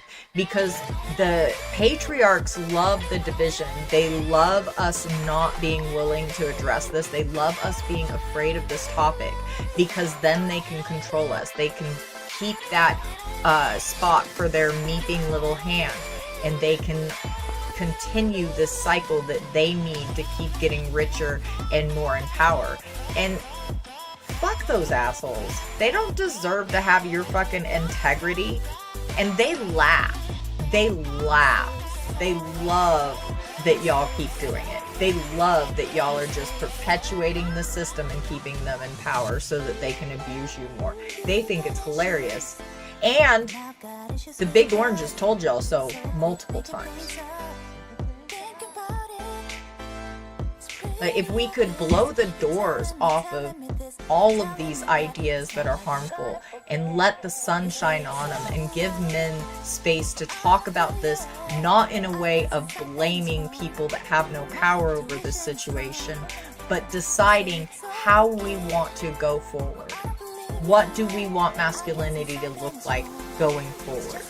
What will raise the marriage rates back up? What will make women want to sit in the same room with us? What will make women decide in the woods they would rather meet a man than a bear? Instead of asking, why are women misandrous? Why do they say they'd rather meet a bear in the woods? Why don't men ask, what can we do to make sure we're the one that they want in the woods to protect them? Or to be with them, to endure that situation with them, because that's the real men. The women that do want you, I'm not one of them. I have a wife, she's amazing, by the way. Y'all can't get one. Anyway, teasing. Many of you can't. Anyway, besides the point, women are harder to get in the room with. But anyway, besides from the point, squirrel. Shit. Squirrel. My squirrel. I did it again. Better to meet a bear robbed of her cubs than a fool bent on folly. Proverbs 7:12. Oh my gravy. The Bible chooses the bear. Satanic. Oh, domestic goddess. Oh, domestic goddess. Oh, domestic goddess. Thank you for bringing me that. That's the fucking best. I needed that. I am so keeping that. I am keeping that. That is, I'm keeping it for later. Save. Boom. Saved. Save for later. Hang on, I gotta name it. Bible chooses bear.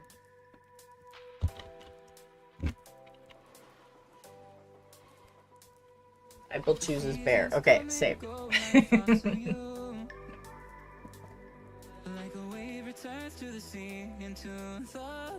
Oh yeah, we always have to have our references. We like to have references. And y'all know I do a lot of stuff with the editing in my videos because I want to highlight things, especially the absurd things, because I want men to see how absurd they are and stop participating in that shenanigans. Like, you don't have to do that. You don't have to perpetuate that bullshit. You could have lives that are full, happy, and like actually feel elation. When was the last time, ask yourselves, because most of you, all of you better be adults, so, because my things are marked this, and no adult is actually allowed this one. When was the last time you feel true giddy elation all the way? Like, fully hooting, fucking giddy, laughing elation. When was the last time you let yourself fully feel elation? Now really think about it, because I'm sure that you've started to get elated and pulled yourself back to the adult amount of elation. Think about it. Just for a second. This is one that got posed to me several years ago, and this is one that made me go, the fuck? And like, that made me really start deconstructing and unpacking. But ask yourself that. Why aren't you allowed? And when you find out that it has been since you were an actual child that you were allowed full giddy elation, why is it bad for adults to have full giddy elation? That's question number one. And question number two, how does it hurt the world or your maturity for you to experience full giddy elation? And then question three, the really important one, why don't the patriarchs want you to feel it?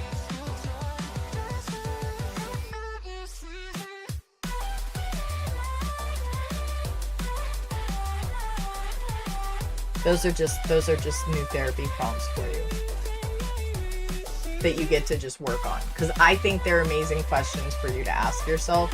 It's like, when I really started acknowledging like the things that they deny everyone that becomes an adult, like, you can really start to see how the ones that how they use it to control us, because we're all feeling things. I'm sorry, men, you have emotions, whether you're being a fucking sociopath and deciding that half of them don't exist or not, you still have them. They're still coming out in behaviors that make women not want to be around you.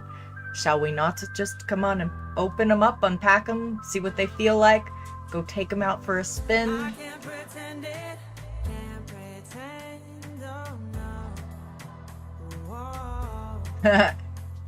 I mean, that's taboo if you want to keep perpetuating the cycle of low birth rates and low marriage rates and the 4 no's coming to America. I mean, sure, yeah, then it's a taboo thing to do. Yeah, sure. I love that for you, Carla. I love that you know that you have a time, and that's because the mask came off, isn't it? You stop trying to hide. You stop trying to suppress something that the society told you that you had to suppress. That part of you that society told you you had to suppress, you stopped suppressing it. And that's why, isn't it? That is the power of fucking taking those masks off and just examining it and looking at you really and giving yourself access to your very human emotions. All of them. That some of them are hard, I'm not going to deny that, and once you learn to process through them and you process them, they fuck up. They are a short-lived thing unless you turn them into a behavior, unless you choose to torture yourself with them. And this society needs you to torture yourself with them. It is why they have coded us to do it. And that, you didn't put that there. You didn't do that on purpose to you. But you have to deconstruct it. You have to be willing to deconstruct it.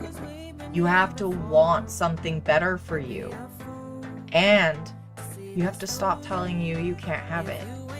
You have to stop telling you that you're not allowed to have it. You have to stop telling you all of the bullshit the society plugged in your head about it.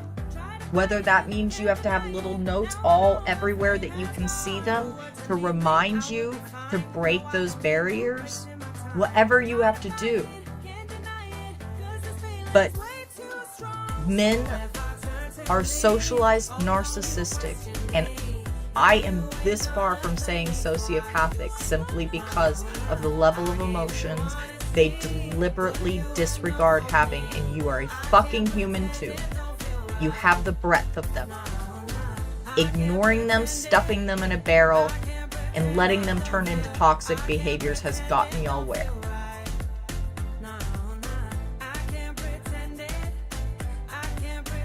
Same.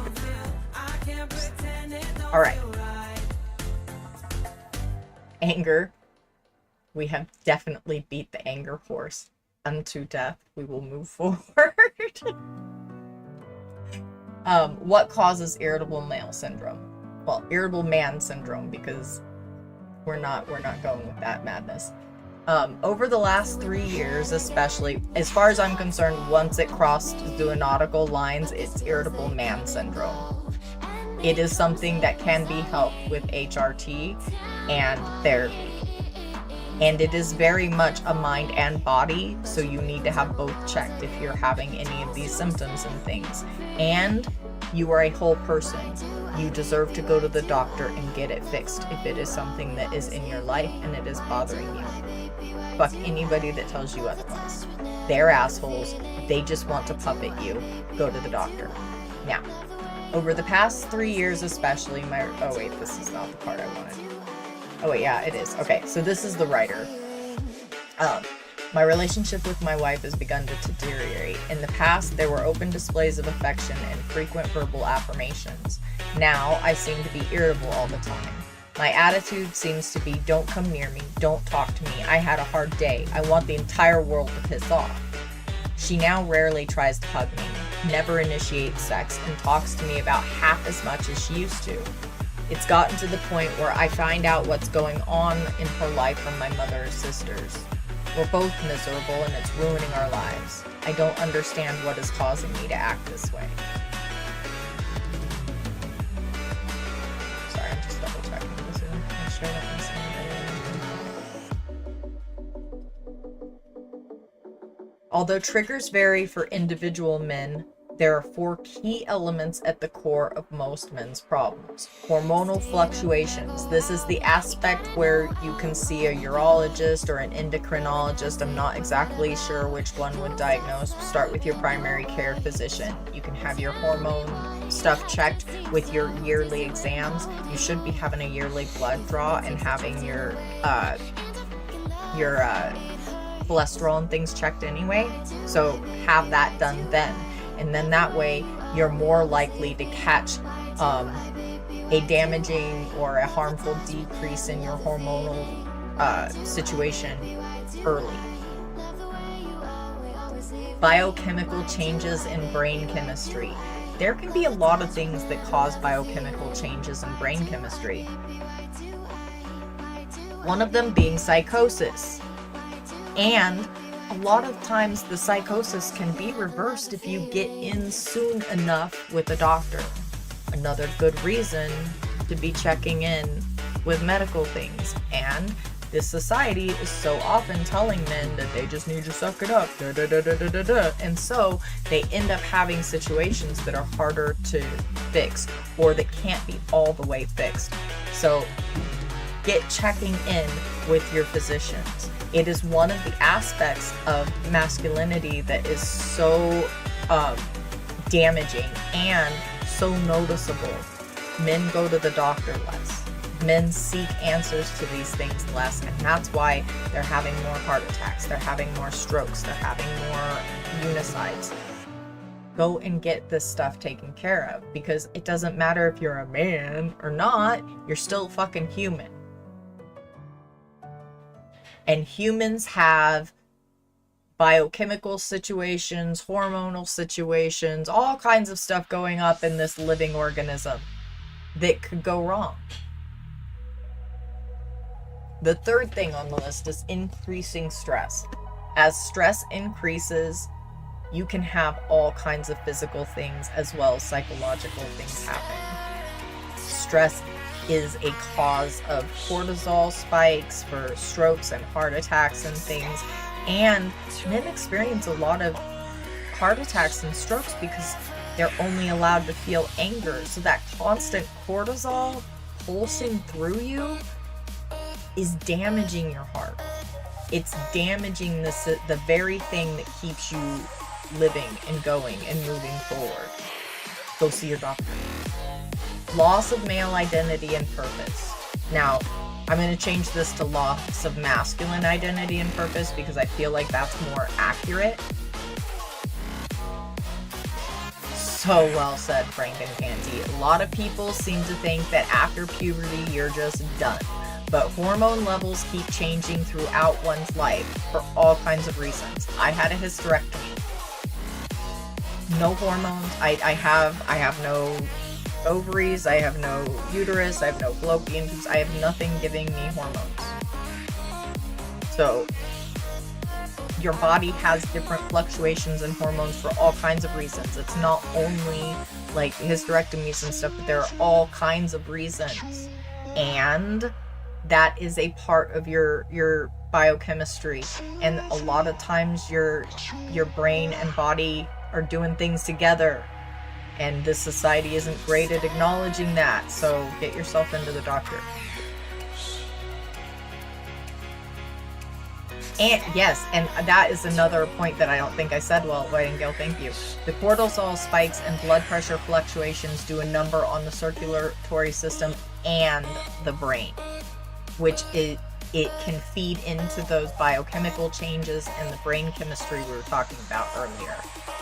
And the loss of mask identity and purpose comes with holding on to unearned privileges and refusing to allow society to progress and finding a way to make masculinity something you can be proud of and love being, instead of something performative that you do to make sure the man next to you does not reach into your wallet and take your man card and wave it in front of you.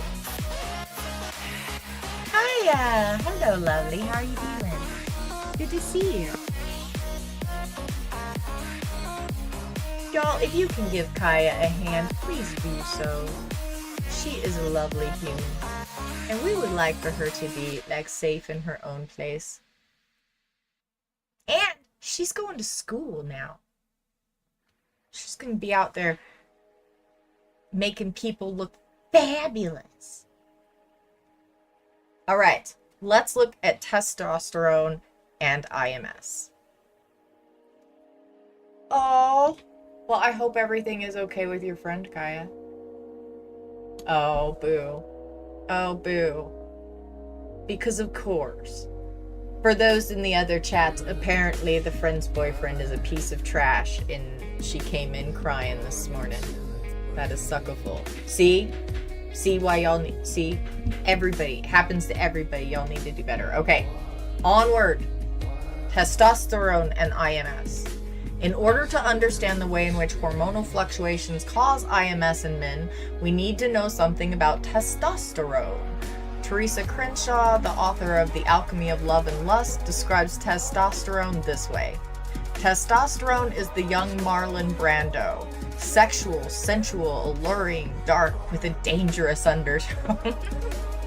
Testosterone is also our war-mone, triggering aggression, competitiveness, and even violence. Testy is a fitting term. Also, though, testosterone isn't always just a violent, our society makes it This I'm not saying well. My words are flummoxing. The reaction to the testosterone reaction is not prescriptive.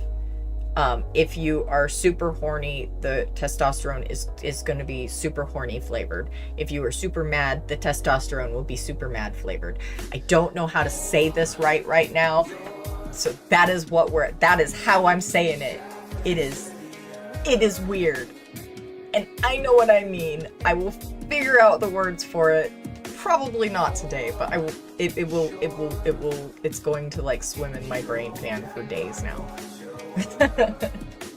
We know that men with testosterone levels that are too high can become angry and aggressive.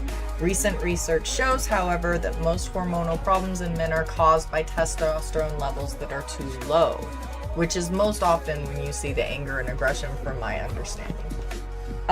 Though the anger and aggression can happen in too high levels as well, but I think that has the social effect from what I was reading before. Oh, thank you, Carla. I appreciate it. I needed help with that. Gerald Lincoln, 2001, who coined the term irritable male syndrome, found that lowering levels of testosterone in his research animals caused them to become more irritable, biting their cages as well as the researchers who were testing them. So originally when this condition came into awareness of scientists, it was in sheep. So if you're not aware, irritable man syndrome, because it has crossed the zoonotic line, I refuse to partake in their nonsense, was first developed in sheep as irritable male syndrome. And so with more research, they have found out that lowered levels of testosterone can cause it. Can also be stress and other things. So this is not only a psychological problem, it is also a biochemical issue. So there are ways that you can resolve this with HRT. And if society wasn't so fucking weird and so full of the desire to stigmatize everything and not have honest conversations, men could be fixing their shit with their HRT and just like calling it what it is. I mean, enough of the rich ones are that y'all should be upset. I'm just saying they know that they need HRT and they go get it. Y'all should probably go see your doctors too. Alright, so there are other factors that can affect IMS as well, and they found that serotonin could be one as well. Most people have heard of the brain transmitter serotonin. When we have enough flowing through our brains, we feel good. When there isn't enough, we feel bad. Siegfried Marin, author of Men's Health and the Hormone Revolution, calls serotonin the male hormone of bliss. Women have the same hormone in their brains, and it has equally positive effect on them. The more serotonin the body produces, says Marin, the happier, more positive, and more euphoric we are. Low serotonin can contribute to a man's irritability and aggression. It's why, in my opinion, one of the reasons why I find it so harmful that one of the things that this society prescribes for adults, and especially adult men, is the suppression of joy. Suppressing joy suppresses dopamine, suppresses serotonin, which then suppresses testosterone. You see how this cycle is cycling? You following that ball? Go find you some joy. One of the most common causes of low serotonin levels is diet. Many men believe that eating lots of red meat is manly. Judith Wortman and colleagues at the Massachusetts Institute of Technology found that a high-protein, low-carbohydrate diet can cause increased irritability in men. That's right, the carnivore diet is making you more crotchety. They found that men often I don't like that word. I'm sad I used that word. I'm sad at myself. It's making you more crabby. That's a better word. Oh, hugs, Maddie. at least you can see it now, and that way you will be able to, if you recognize it and you're honest with you about it and you're honest with your aspects and stuff, you'll be able to see it before it can become harmful next time. And that's the goal, to be able to arm you with the things that you need for your shield, so that you can deflect the bullshit that this society insists that you be hit with. Yeah, don't be with someone that steals your joy. That's fucking real. That's real. Yes, no, that's exactly part of the conversation we need to be having, Carla, and well said. All American adults are shamed for having fun. That's why things that are deemed childish, like cartoons, are looked down upon. I concur entirely. Well said. So we don't want to be doing that carnivore diet and thinking that's going to make us more manly and better. That's just going to make you irritable, angry, crabby, and feel shitty. So they found that men mistake their cravings for healthy carbohydrates found in vegetables like potato, rice, corn, and squash with cravings for the protein found in meat. Now, this brings up an interesting topic about like how the patriarchy has disconnected us from our food sources and understanding foods. We used to have a way better, different engagement with food and understanding of how we related to food. And one of the things the patriarchy has done is taken that away. And so I know that when I was in pregnancy and stuff, I had to learn, and they taught me, my doctors taught me, nutritionists, I got sent to nutritionists, taught me how to understand the cravings, because a lot of times you'll crave something because you need something in it, and you have to learn to have a connection with your body and an understanding of you in order to figure out which thing in that you need. There are situations like pica and stuff, if some of y'all know, that make it really important for people to be able to have a healthy understanding of what cravings are and what cravings mean.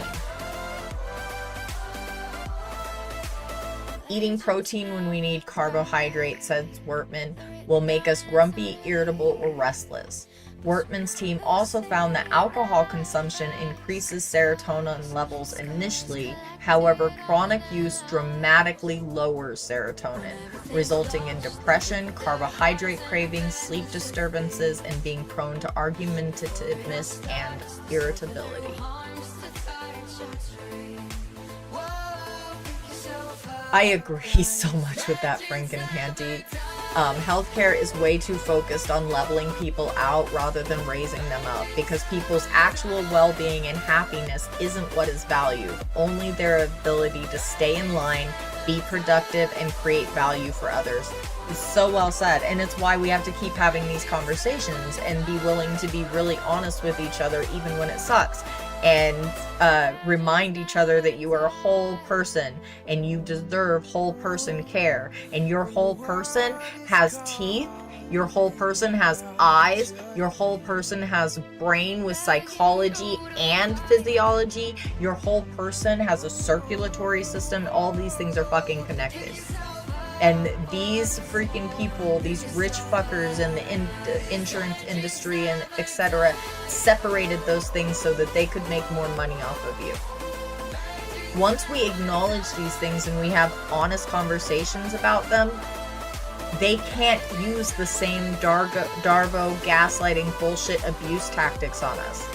They can't manipulate us with this shit anymore. They rely on men choosing to stay in the cycle of ick to keep this going. When y'all jump off the wheel, we can build something new.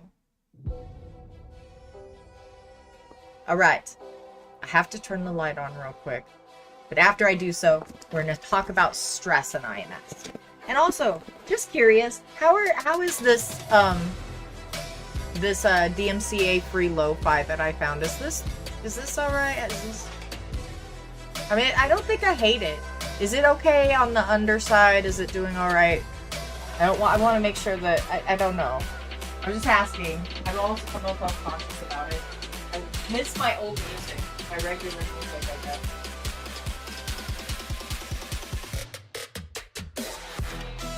We believe in you, Red Tea. We want you as part of the conversation, so we don't get to have our regular music list because we included you to the party today. You should be saying thank you. I'm teasing mostly. Alright, we have more light.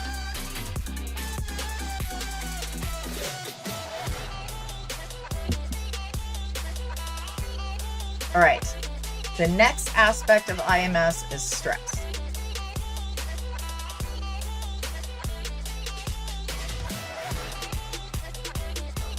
So the article says, in my experience as a psychotherapist, I have found that stress underlies most of the psychological, social, and medical problems, including IMS, that people face in contemporary society.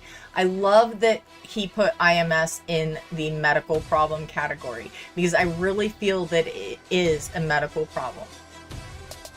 And I feel like it's one of those medical problems that is stigmatized because men are expected to just deal with this. This is just an aspect of being a man. And it's not. It is a physiological issue and you deserve relief, and stop letting patriarchs tell you you don't. If you stop listening to patriarchs and start listening to women and other intersectional people, y'all will be much happier and more liked. It's just an observation. Just saying. To the body, stress is synonymous with change. It doesn't matter if it's a good change or a bad change. They're both stressful. A divorce is stressful. However, when you find your dream home and get ready to move, that is stressful. Good or bad, if it's a change in your life, it's interpreted as stress in your body. It's why it's so important that we complete our stress cycles. It's why comedians build you up and then let you release all of that tension and laughter. Complete the stress cycles, because no matter what it is, if your body is reading it as stress. Just like when trauma happens, it's trauma. There's no grades of trauma, no levels of trauma. To your body, trauma is fucking trauma. Okay? Same thing with stress. We can't avoid stress, and we wouldn't really want to. Life is change. The problem is what happens when there's too much change in a short time, or when we are too rigid in our willingness to accept the changes happening around us, which is a lot of the problem that we are seeing with boomers and men. Another way that boomers, men, and sheep are apparently relating to each other right now. We might think of the problem that leads to irritable man syndrome as distress or overstress. Stress is unavoidable, necessary, invigorating, and life-enhancing. Distress and overstress can cause untold problems if not understood and prevented. And unfortunately, the patriarchs want you in some measure of distress or overstress, because if you are in a measure of distress or overstress continuously, you're more likely to just keep doing the loop over and over and over and over and over and over and over and bitch about the loop. And you're less likely to find a way off of the loop. And they count on that. They count on having you in that bit of distress. They count on having you overstressed.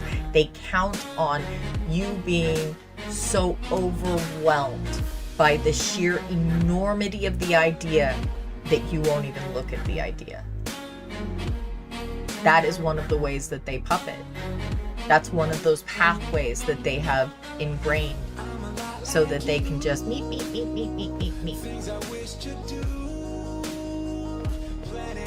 So what can we do to relieve stress? If you think about the kinds of stresses our bodies are designed to meet, they all involve physical activity. When a wild animal came into the camp of our hunter-gatherer ancestors, they either fought or ran away. Either way, utilized a lot of physical energy. It's physical activity that allows the body to attend to stress and return to normal. That doesn't mean you have to go run a marathon. That doesn't mean you have to go lift weights. It's just saying you have to move your body. Whether pick up a paintbrush and paint on a canvas and release creativity and do something physical. You can pick up some clay or some Play-Doh. You can get a stress ball and anything that you can physically do to help you de-stress yourself in that situation. Physical movement, dance, a stress ball that you squish, a sculpture that you sculpt, a painting that you paint, a mile that you run. All of them work as physical activity. In our modern world, we usually don't have wild animals bursting into our living rooms. The stresses that are more psychological than physical, yet the reaction is the same. Our bodies release stress hormones that can only be dissipated through physical activity. So if you build up stress every day, you need to do something physical every day. And there are several suggestions. I have given you several as well. It is the physical that you can do. Sweep your entire house and mop your entire house if that's the physical that you can do. Go for a walk around the block. Sculpt something, paint something, anything. Just get your body moving. Physical activity. And do it for you. Because you deserve this moment to complete your stress cycle of the day. You've had a whole lot of fucking shit today, and you're a whole person, and you deserve the right and the ability to complete your stress cycle. So you're going to do this physical thing for you. 7 minutes of yoga really is 7 minutes. You can do a whole salutations to the sunset. There are many, many options for physicality, and some people are disabled, and so we have to take that into consideration. So we have to understand there are many ways to be physical. So figure out what that thing that your body can handle doing is and give that to you. That is the gift you give you for being with you from the moment you the moment you gain consciousness to the moment you lose consciousness, because you're the only one that's going to do that.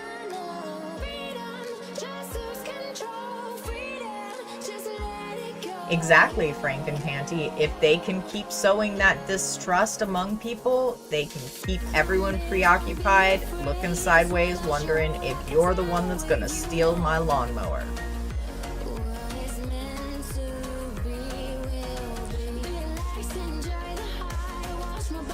Now, this is wrong. This says that for most of human history, the male role was clear, and that's actually not true. That's a misconception that has been proven false. There was a much more, we've had more egalitarian societies. We've existed for 350,000 years. The society has existed for roughly 2,000 of those. So, really not much of our history, actually. However, the aspect that is most relevant to us and our modern physical response and emotional response, our modern generational trauma, as it were, would be the last about 200 to 600 years of patriarchal hierarchy.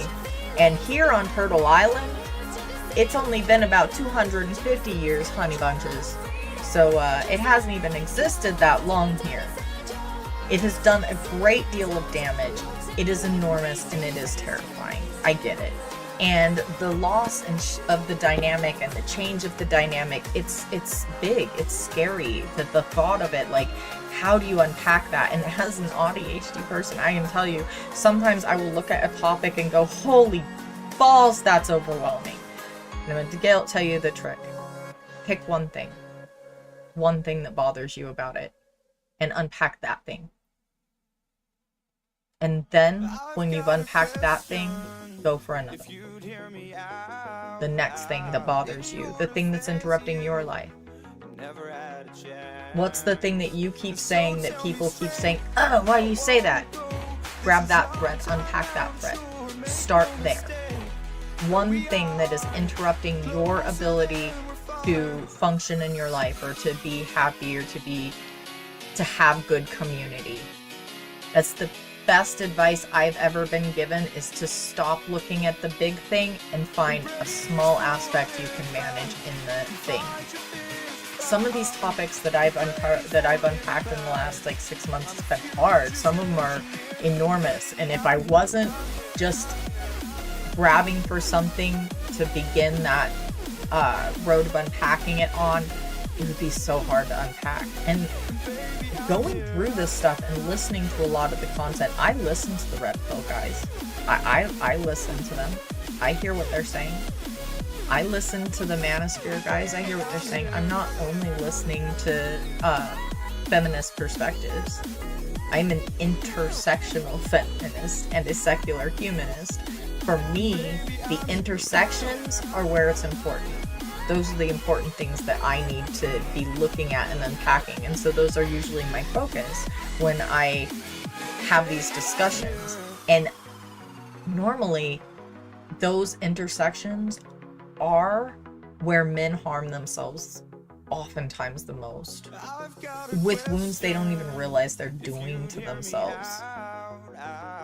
It's why we have so many situations where we have men in psychological distress and either hurting others or themselves, and no one's getting help for it. And it's fucking sad. So with the loss of identity and purpose, I think that is framing in so many ways, because we believe us when we talk. We engage with us and we believe us.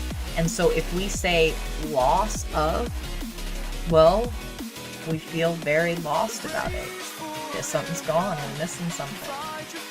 So I think one of the ways that we can get around this is a change in perspective. With progression of more equity, with the progression of more equity and more dynamic spectrum of thought, men have an opportunity to find a more fulfilling purpose. Men have an opportunity to find out who they really are outside of this prescribed social dynamic that the boomers want to uphold.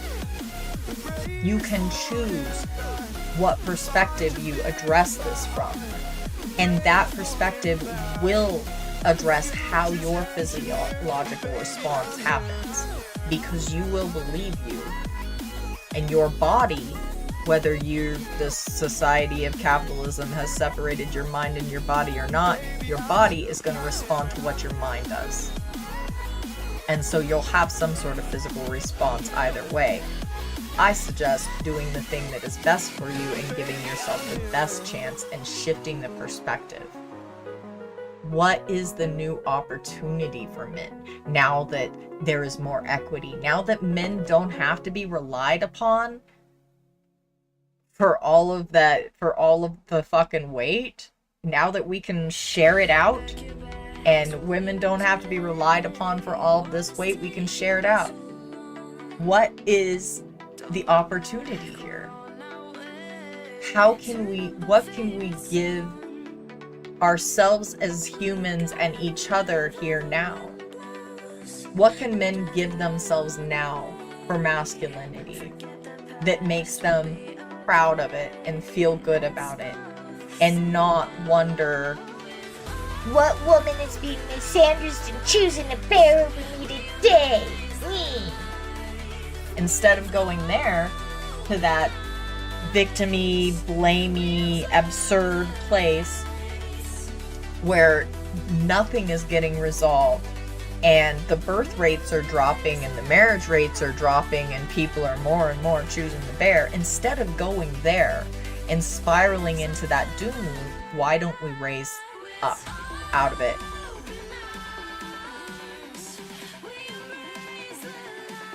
It's just a suggestion.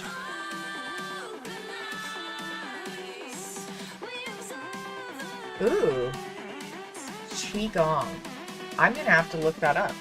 I'm gonna write that down. Thank you for that suggestion. I have mobility issues. So I appreciate that very much. My family and I were like starting to be good, and we did one day of the stuff we should have been doing, and then we have not. We've not did that. But thank you for that. I will look that up. Holy, that sounds amazing. Water aerobics. I used to swim every day, and swimming is amazing. It works your entire body. I tell you, you will find muscles and things you did not know you had if you start swimming. It's pretty amazing if you can do it, but I know a lot of times fording pools is very challenging. Very, very challenging. Wow, we got all the way through the article. Woohoo! I'm so proud of us. Good job, y'all. We did it! Tuesdays and Thursdays? Oh, hell yeah. That has got to be so good for you. I miss being able to swim every day. It was amazing. It does a lot for your body. And also, like, I liked to build muscle. I used to like to weightlift and build muscle and stuff. It was really great because it helps to elongate and, like, slim muscle down. I don't know how to say that well right now. Words are hard. I've been talking for 2 hours straight.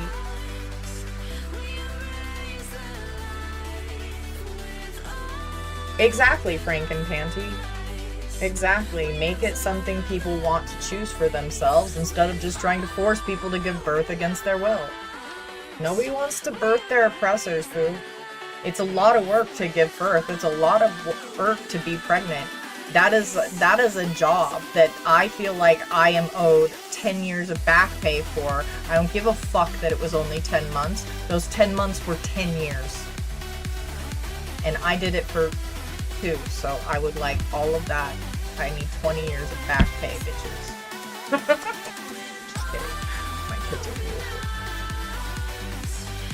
Oh, my gravy!